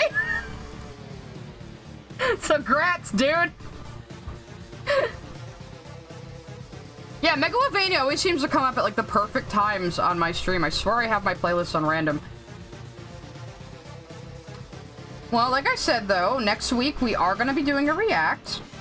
And I'm gonna have you guys vote on whether we do the sibling video or we do the lost Lily Orchard SU video that I found on Web Archive called Steven Universe is Ideologically Rotten and is about the ending, about Change Your Mind. So, We'll see what Lily said about Change Your Mind when it was fresh. I have a feeling that's gonna be a good one. I have a good feeling about it. Some of my fans have already watched it. I didn't. Obviously, I want to say blind. I'm funny or blind. You go with the red? I mean, the red is more recognizable, though. So, yeah. It's a cute idea. I'll leave that layer up there just in case. But, That was ER where the Pearl essayed Garnet thing came from, probably. I bet I wouldn't be surprised if Lily was just parroting that, since she ripped off a bunch of Robo Buddies videos. Well, yeah, Sabine, you tell us. Sabine, what do you think? Should the dress be purple or red? Should I go with the actual Anthe red, or should I go with the Sai-chan purple?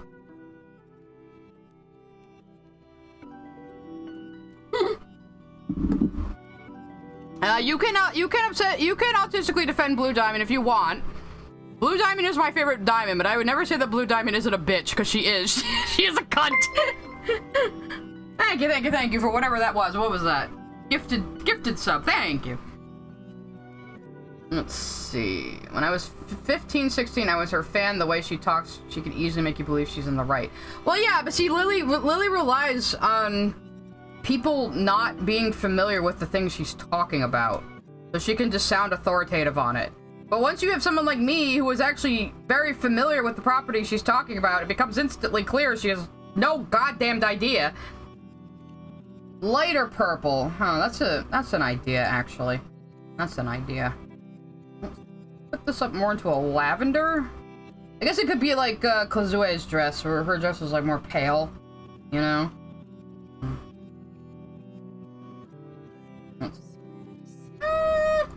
I do kind of like that more. I might have to lighten up the blue too, though.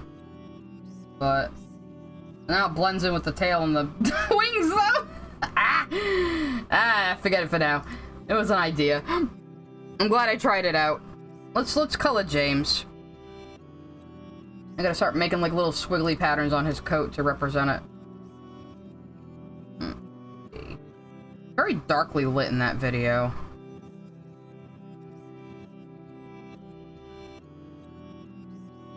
My James layer. Here we are. Nope, shit, right? Oh no, I need to refer to the line. Okay. Meh.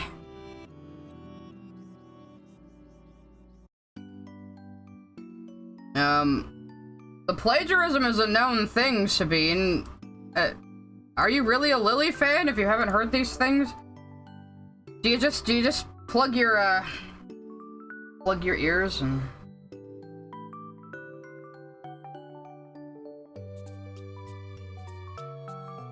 Kinda. Okay.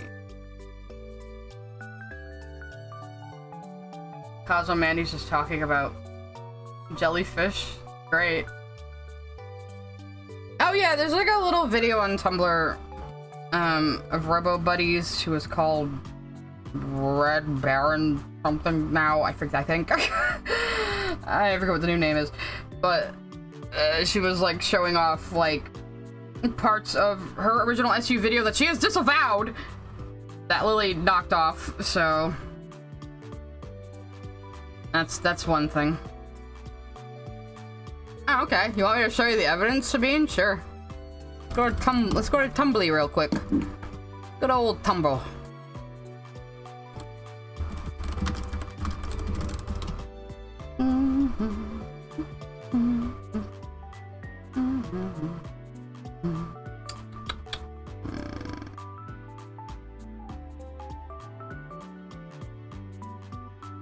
Where is... I used to be in the top for this Lily Orchid. But now I saw it recently.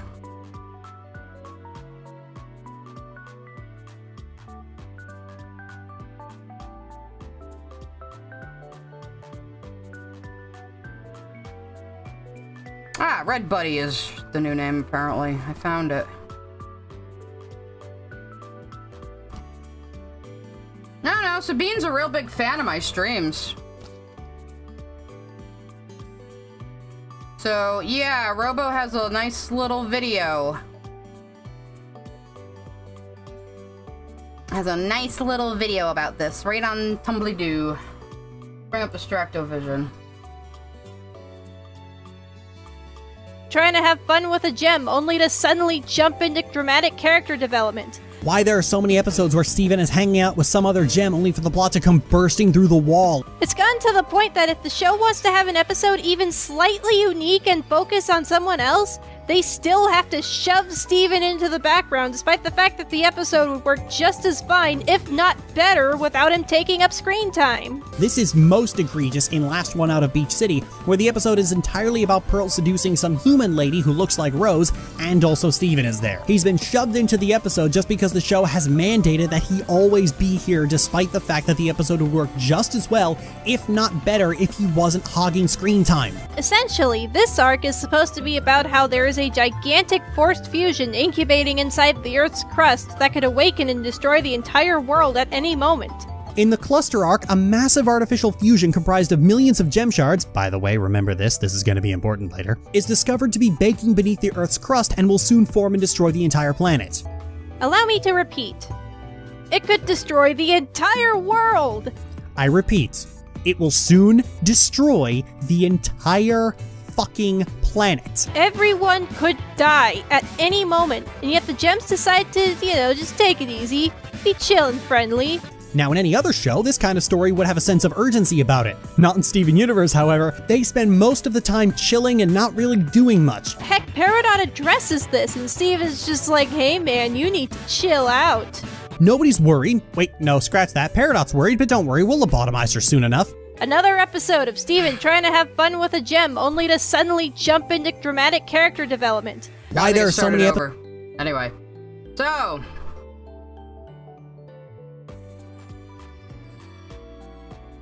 there's your evidence, Sabine. Don't take arguments from hiding in private's video. Well, Lily took arguments from Robo Buddy's video. We were just listening to it. Do you have the stream muted? And again, Robo Buddies has disavowed that video. So, saying. Yeah. And Lily, in the video I reacted to, admitted to just ripping off an article about the apparent racism of Sugalite. Remember that?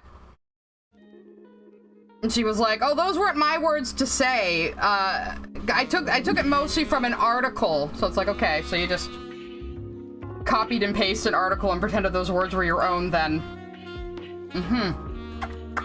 So, yeah. I don't even care about that, though. Lily's too stupid to take any of her opinions seriously. So...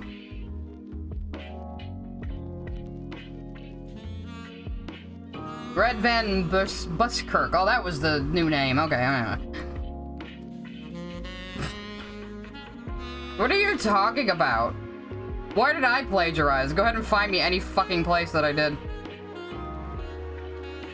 Sabine, do you not understand that my videos are my live streams? All of my videos are me talking live off the cuff. I'm not like reading off a script I've written or anything. That's not how I operate. Every single one of my cut videos is from my live streams. Like the one you're listening to right now. I stole from myself. You're right. Yeah, I stole from myself when I showed my own AU on screen.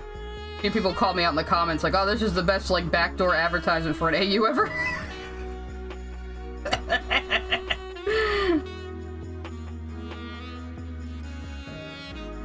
I mean, the SU video is 2 streams.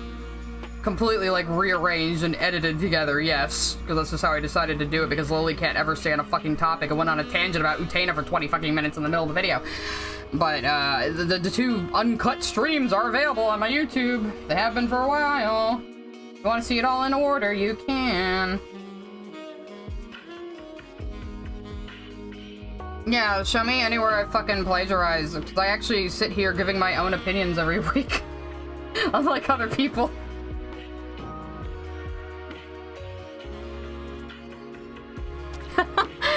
I know it's a joke, but it reminds me of when Sideways tried to accuse Toby Fox of plagiarizing himself for reusing Megalovania for Homestuck and Undertale.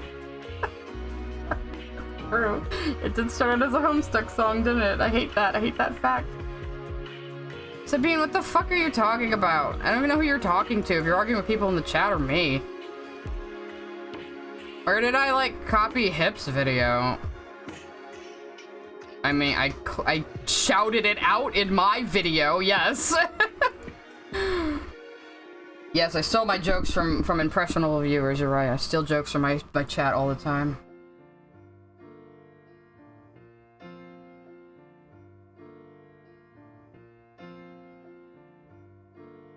Okay, so there's a little popped collar.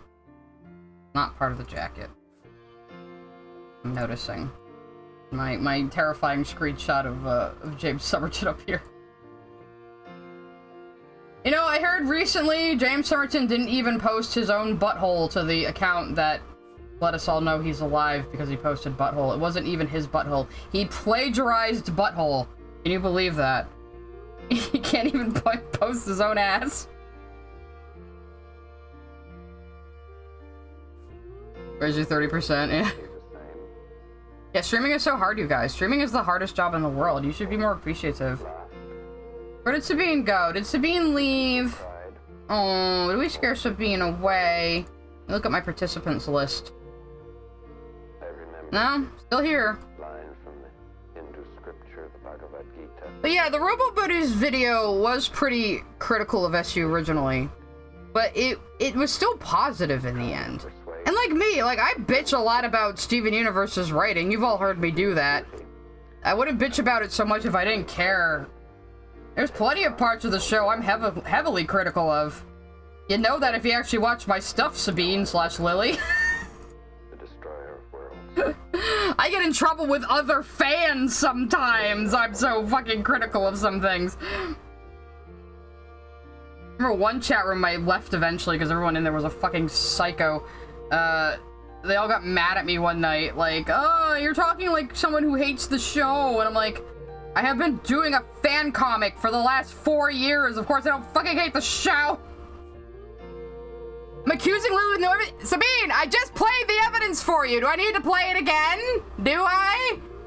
Episodes where Steven is hanging out with some other gem only for the plot to come bursting through the wall. It's gotten to the point that if the show wants to have an episode even slightly unique and focus on someone else, they still have to shove Steven into the background, despite the fact that the episode would work just as fine, if not better, without him taking up screen time. This is most egregious in Last One Out of Beach City, where the episode is entirely about Pearl seducing some human lady who looks like Rose, and also Steven is there. He's been shoved into the episode just because the I've been checking in on Lily on Twitch. I'm not gonna block him. No, are you kidding me? This is fun.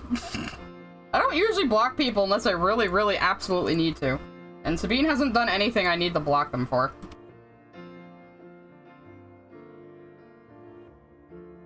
They're just in there talking smack. Who cares? Whereas Lily banned me from her Twitch chat as soon as I fucking said anything. All I said was, oh, I'm not in the thumbnail, Lily, I'm hurt. How is it plagiarism to, like, just copy somebody's points almost word for word? Is that what you're asking me right now? Do you know what plagiarism is?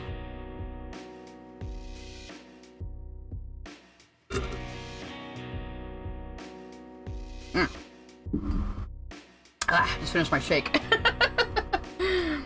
It's so hot today, I didn't really feel like eating a lot earlier, so I like made a shake, and I've had eggs. I'm probably gonna have a real dinner though. I finally cooked my mahi-mahi yesterday. It came out pretty good. I did say Dungeon Meshi has been like making me want to actually cook again more, so... I'd always been like, I always have these big slabs of mahi-mahi in the grocery store, and I was always afraid I was gonna fuck up cooking it, but it came out pretty good. I love mahi-mahi. It's one of the most delicious fish in the world. Yeah, Silent Hill music is also played on this stream because I can. Let me turn Distractivision off. You can actually see the frickin' playlist. That would help, wouldn't it? Yeah, Silent Hill 3 music is also some of my favorite of the series. Oh, it's just blueberries and strawberries and I think oatmeal cubes came in it. Cryohazard sent a super chat. Hi, Hi, Sai. What madness are you talking about today? Well, we were talking a little bit about Lily. We were talking a little bit about Verbalase, whose new video wasn't as funny as I thought it was going to be. And then now Sabine is here, who is possibly either Lily's sock puppet or Lily's #1 lapdog. So, we're having a good time. And I'm drawing smug James Somerton right now for my thumbnail for my next video. I did mention earlier, I am working on this. It's gonna be the one out next. I'm about 15 minutes into the cut. So, I don't know. I mean, look at no, Sabine's still here on the participants. Still lurking. Oh, I'm not gonna do a cooking stream. But, I know, Kaiser, you're on thin ice, Kaiser. No, I'm kidding. I was just picking on you, Kaiser. But, yeah, I was tuning into Lily's Twitch streams a little bit, but she's so boring. Apparently she's just been badly playing Sea of Thieves recently. We did joke. This would be far too parasocial and trolly to do, so it's a joke. It's a funny joke. But we did joke I should just, like, get Sea of Thieves, level up, and then go find Lily in-game and just approach her like, "Ye already, matey! I am here to take your booty!" That might be a little too far. But the idea is funny. I could speak like a pirate the entire time, too, and be really annoying. My favorite thing to do. I had spaghetti all covered in cheese. I lost my poor meatball when somebody sneezed.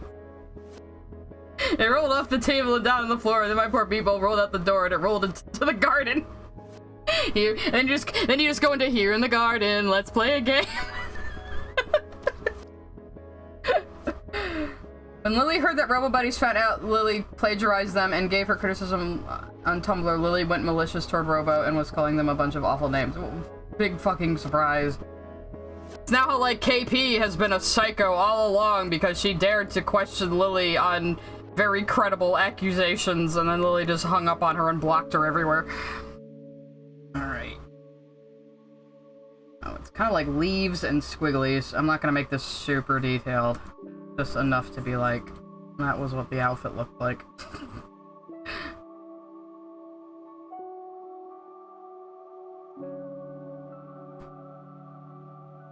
You all picking on Sabine still? I told you they was still here. Sabine, I just said it's a joke that I wouldn't actually do. It's just a funny concept.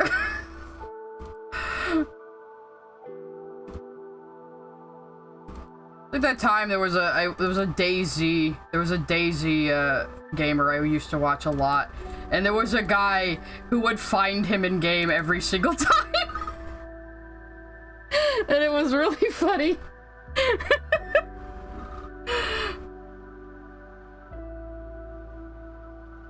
And the guy would just start screaming like a crazy person.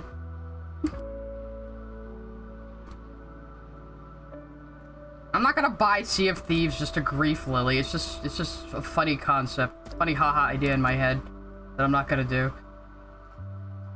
Though if Lily wants to be looking over her shoulder at Sea of Thieves from now on, whatever, but...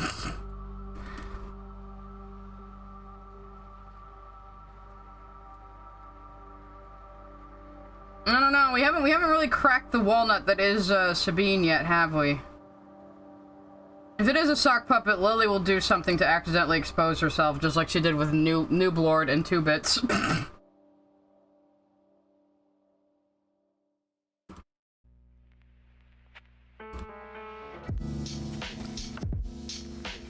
My streams are always a treat. Oh, that's sweet. Even when they're just fucked around talky streams like this, where I just draw. I'm gonna do a little color gradient on here to probably replicate the shininess of it. Don't know what the fuck this jacket he's wearing is. Like, must have gotten it at Goodwill or something. We have a Danganronpa style trial to unmask Sabine.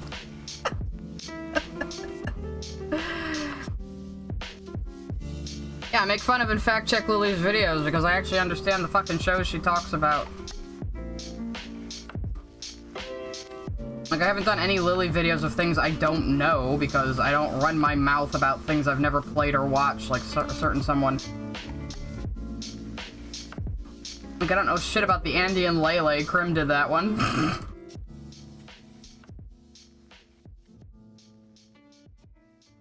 I don't know shit about Pokemon, and I don't know shit about, fucking Baldur's Gate, too.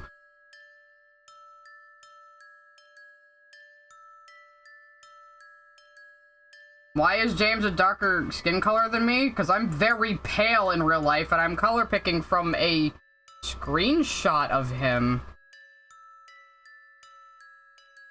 Are you like on me for accurately depicting my own skin color? Is it because your queen Lily doesn't? He looks very orange here. I don't know what to do with that. It's what he looks like in the video. That's what he looks like in the video I'm reacting to. Oh, I've given up on the Mary Sue video. Like 3 people have reacted to it already, and I actually watched one of them, and honestly, that video is kind of worthless. Like, not even, like, funny. It's just nothing. Just nothing. But I think, Anthony, can't pronounce his last name. He's in the Lily Sphere, though. He reacted to it, Krim reacted to it, and I saw some other reaction to it that I can't quite remember who the fuck it was at the moment.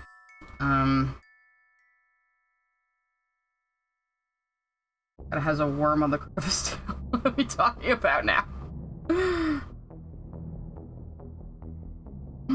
Yeah, right, like, why is, like, yeah, like, yeah, right, you know Caucasian people have different skin tones, right? I am extremely pale. I'm very, very Irish. I am descended almost entirely from Irish immigrants. I don't know what you want from me. Anyone understand the coffin game? Some people say it's just incest. Well, go watch the Crimson Enders reaction to Lily's video on it. Krim actually explained the plot of the coffin and of Andy and Lily very well. I found myself following along pretty easily, and like the game is barely about incest, really. It's not really what it's about at all.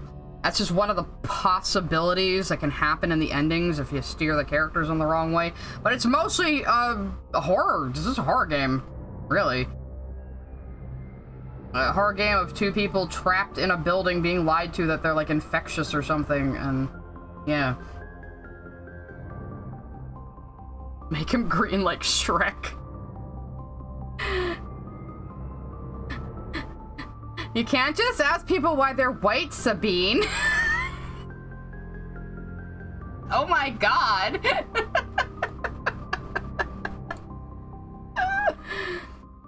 Yeah, I mean, I make fun of Lily bringing up the Lele all the time, but I don't have anything against the game itself. It seems like a perfectly fine little indie horror game, from what Krim described and what I've seen of it. I have no intention of playing it myself, but I don't really see anything wrong with it. Oh yeah, Ant went over the Sandra Critic's really cringy old Sailor Moon review. I might have to watch that. I did see that. I did see it, I just haven't watched it yet.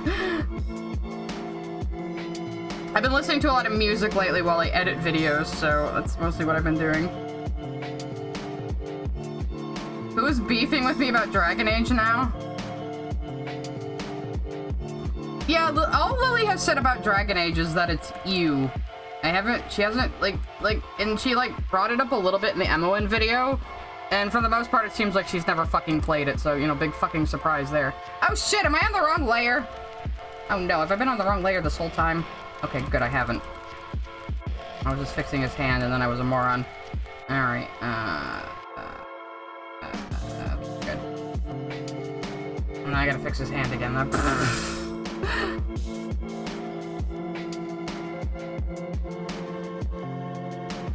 I love Steven Universe, but I hate how it makes you white.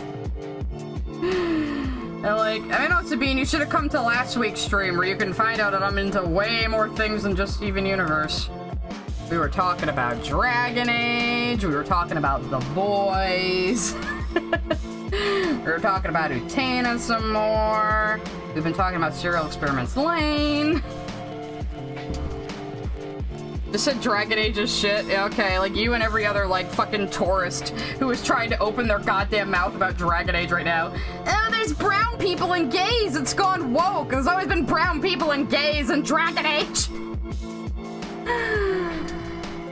It's a KOTOR knockoff? Okay, so you've only played Origins, huh? You've only played Origins.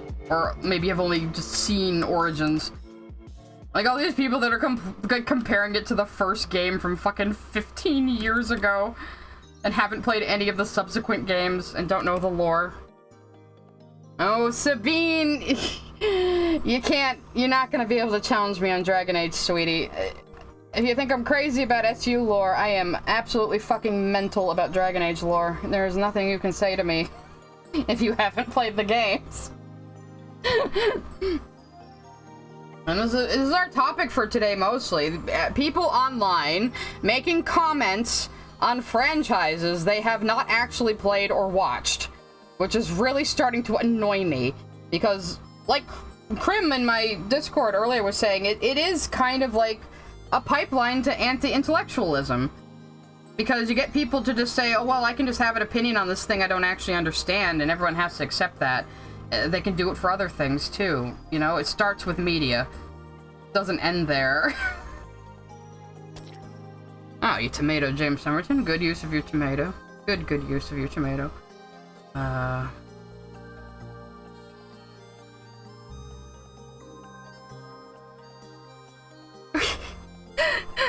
The Lily Orchid reference. Sorry, again. I'm trying to draw it. I'm about to see what chat is going on about.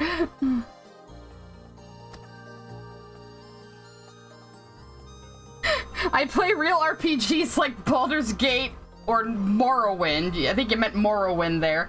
Alright, so you like CRPGs. I don't. So, I've never once in my fucking life played Dragon Age for the gameplay anyway. It has always been about the world building and the lore to me. I never would have made it through fucking Dragon Age Origins if it wasn't for the characters and the world and the lore. And we all know the fucking enemy spawn system in Dragon Age 2 is balls. They even make fun of it in Inquisition.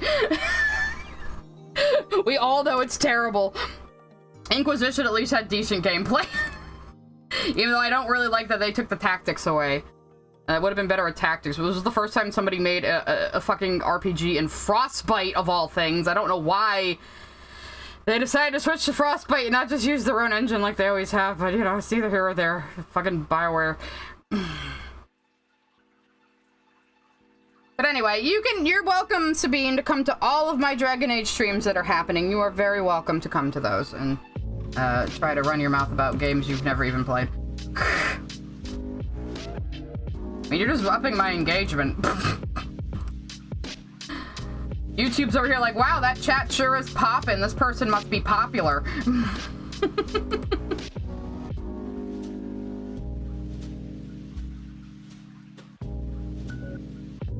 Oh yeah, Morrowind has not aged well. A lot of people do like, though, that Morrowind does not handhold you at all. It is a very classic CRPG where you have to just read the quest text and figure out where to go on your own. There's no little trail of sparkles. There's no quest icon. There's fucking nothing. You like Skyrim more? I don't know. I like Oblivion better. Skyrim's quests were really watered down, unfortunately. The world's fun to try. I can't play Skyrim anymore without, like, just ignoring the main quest and installing Frostfall, to be honest, and having hunger and thirst mods. I just like that better because it makes me have to actually, like, traverse the weather and, like, and then I don't fast travel. So it's like I'm just an adventurer wandering in a real dynamic world. Skyrim doesn't have Fenris Point invalidated. Yes! Though, actually, Skyrim, Gideon Emery does do some voice work in Skyrim, actually. He's a lot of the background guards. That's besides the point. I'm always running around Skyrim like, oh, hi, Gideon Emery. There you are.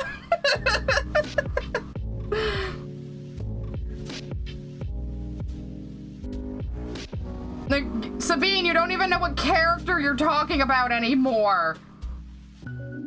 You completely, like, again, you're just like all the people who were yelling at me on Twitter. You don't know what you're talking about.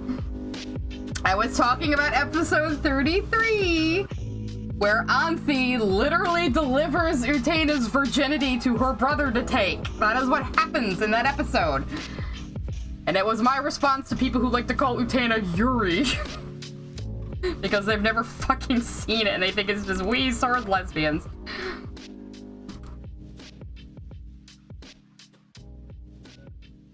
But I've been over this already in the James Somerton video and in my 15-hour rewatch of the series that I did with my chat here on Twitch. So the series is pretty fresh in my mind right now.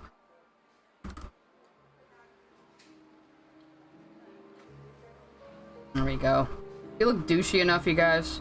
I'm gonna wrap up in about 5 minutes, though, because I do have, like, some things I need to do. Oh, Space Frog, Sabine's talking about my Twitter, where I was talking about the plot of Utena and how the narrative reasoning behind Akio seducing Utena and what that means on a metaphorical level, and a bunch of Zoomers came out of the woodwork saying, But she's 14! And she's 14, you can't call it seduction, she can't consent, she's 14! And it's like, I am talking about the narrative events in a fictional plot. Could you just, we're not talking about meta-ethics, you know? I'm not talking about real-world shit. Would you just fucking relax for a second? Like, you can't just approach media with that lens. It becomes impossible to talk about, you know? Yeah, a lot of people think Utena's bi. That's definitely a possibility.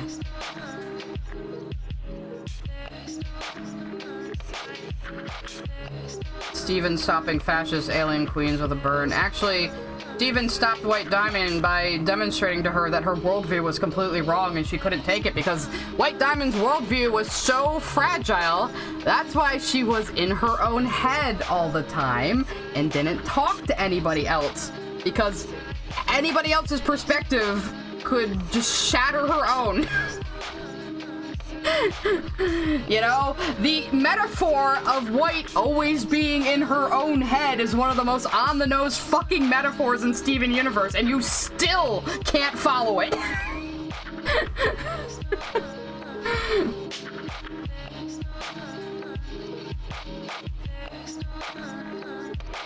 This is the same man who called the 10-year-old Utena Nami's younger boyfriend.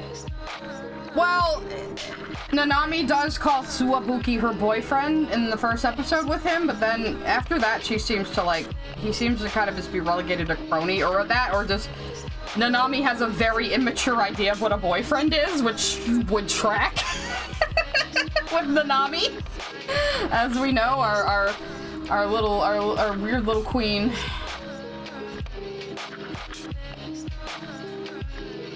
Like, half of Nanami's humor is that she's just really immature and really naive and really dumb. You know? It's that by the end of the series she's become one of the most mature people. So let's see. I read it all over on Twitter and it sounds to me that people think you defended rape with your analysis of Utena. They're hung up on the word consent. Yeah, exactly. Exactly. Because, again, these are people who have not seen the fucking show that I'm talking about, and they can only think of anything in their fucking woke scold, you know, Twitter brain rot bullshit. It's like, you know, you need some critical thinking skills. You really, really fucking do. Let's color Chichu real quick before I sign off for today. Chichu's after my alcohol, as he would be. Where is my layer? Here it is.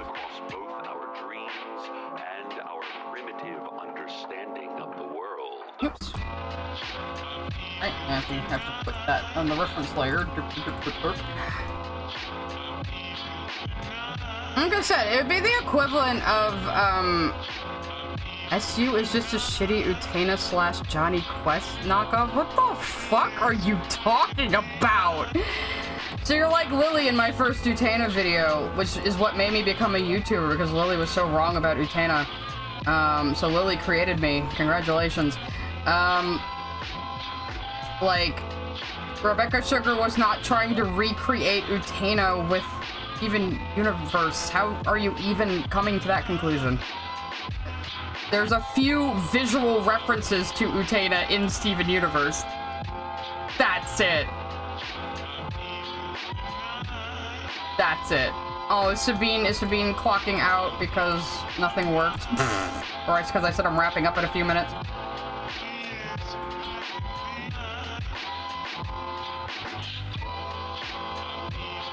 Like, that was the funniest thing. Lily saying, oh, Rebecca Sugar didn't get Utena, Lily pretending that she fucking got it. And so she, you know, everything she did in Steven Universe it goes back to her liking Utena somehow, and it's like, what the fuck are you even talking about? Like, Lily didn't even know what the actual Utena reference in Steven the Swordfighter was. She thought Pearl getting stabbed from behind was the Utena reference. No, the Utena reference was all the sword fighting before that. For fuck's sake. But of course, Lily wouldn't know that because Lily wouldn't recognize those animations because Lily has never seen Utena. And like I've said before, if Lily had actually seen Utena, she would be screeching about the tone. She would be screeching about all the incest. Or praising it, maybe. She's never seen it.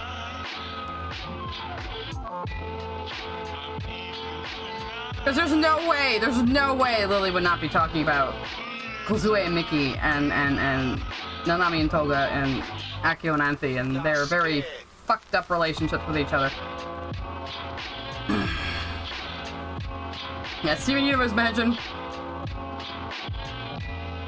And then he posts again. Maybe Rebecca should start referencing others.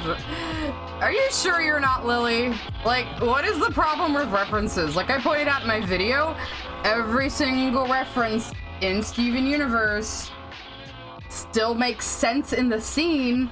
So even if you don't understand it's a reference, it still makes sense. And you don't have to know it's a reference for it to make sense. So even if you miss it's a reference, it doesn't matter. And every single shot I showed when I said that in the video was an anime reference. Every single one of them. Got a super chat coming. It's coming. It's coming. Why would you fire? But thank you for the super chat. The Lily streams got me to binge Dungeon Meshi over the weekend. It's as good as people say. I regret not watching it. Before the hype died. Oh, guys, the second season is coming. It's gonna be hype all over again. Yeah, because I can't say that. Because I can't say that a 14-year-old was seduced in the plot. Scones. That's why. Because apparently we have to split fucking hairs. Sabine, do you have any idea how many pieces of media have referenced Evangelion? It's a lot. Fucking Invader Zim has referenced Evangelion. So many things have referenced Evangelion. So many. I think you meant Harlock there. You know I don't like Lars, right, Sabine? You can shit on Lars all you want. I don't like Lars either. I shit on him constantly. Anyone here will tell you. I guess we're going a little longer because Sabby's here. I want to add the highlights to James's stupid coat. Anyway. Oh shit, that's way too much. I might have to use a different blending mode. Hardly. That looks a little better. I've never seen fucking Captain Harlock. I mean, but so what? So what? It's a reference. Again, if you don't understand it's a reference, it doesn't matter. So, what does it matter?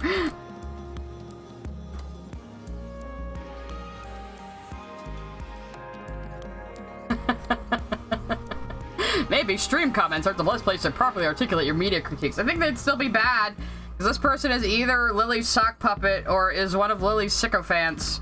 So, they're just gonna have the same opinion as Lily trained into them, beat into their head. Yeah, talk about Ava. Tell us what you understand about Ava, Sabine.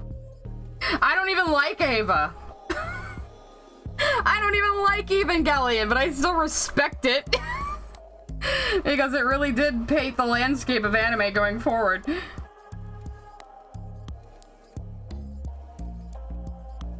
Like, Sabine, Steven Universe is an original idea that just happens to have references to other media in it, like a lot of media does. Like, I don't get what your problem with, like, media referencing other media is.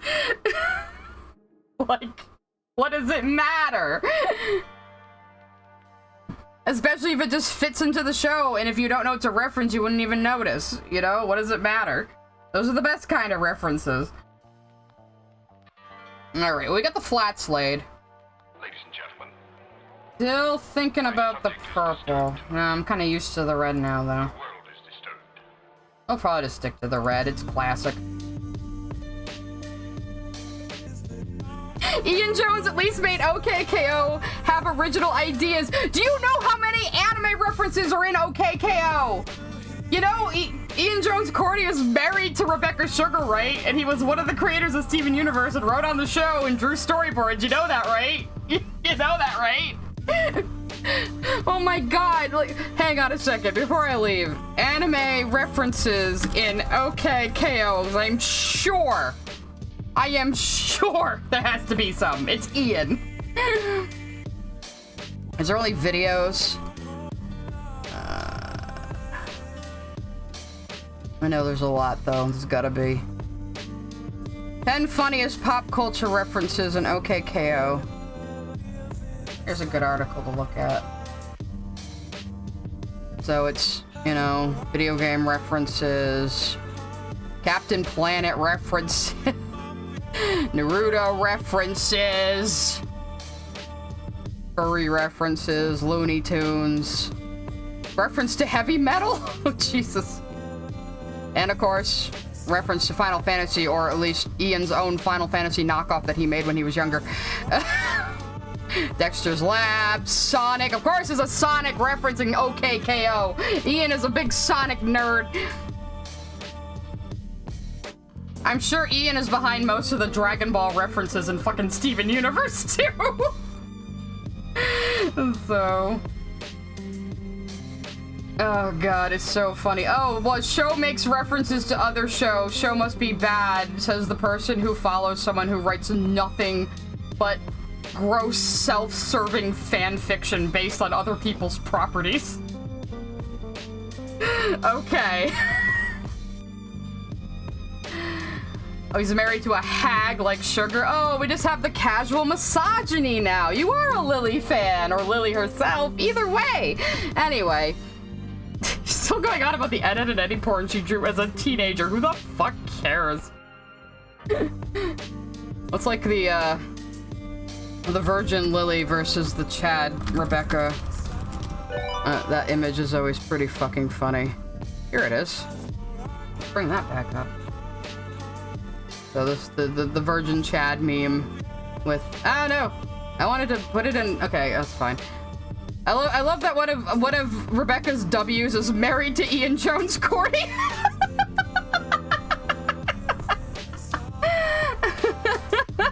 Yeah, hey Lily, what's the color of your wife's eyes, Lily? You're calling other people's spouses a hag. What's your wife's eye color? Why is she still in America? I mean, I was done talking about Lily till Sabine got here, so... whatevs, but I'm totally signing off this time, guys. For reals.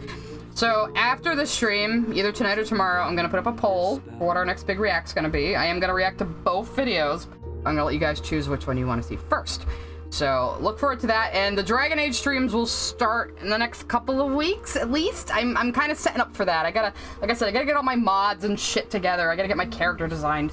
I gotta do that shit, but then I might do Dragon Age twice a week, just so we can get through it by fall. By fall, I'm pretty sure they probably mean November, and the game might get delayed, but that's what we're aiming for. So, I will see you guys next week when we do at least some sort of Lily react. Bye-bye.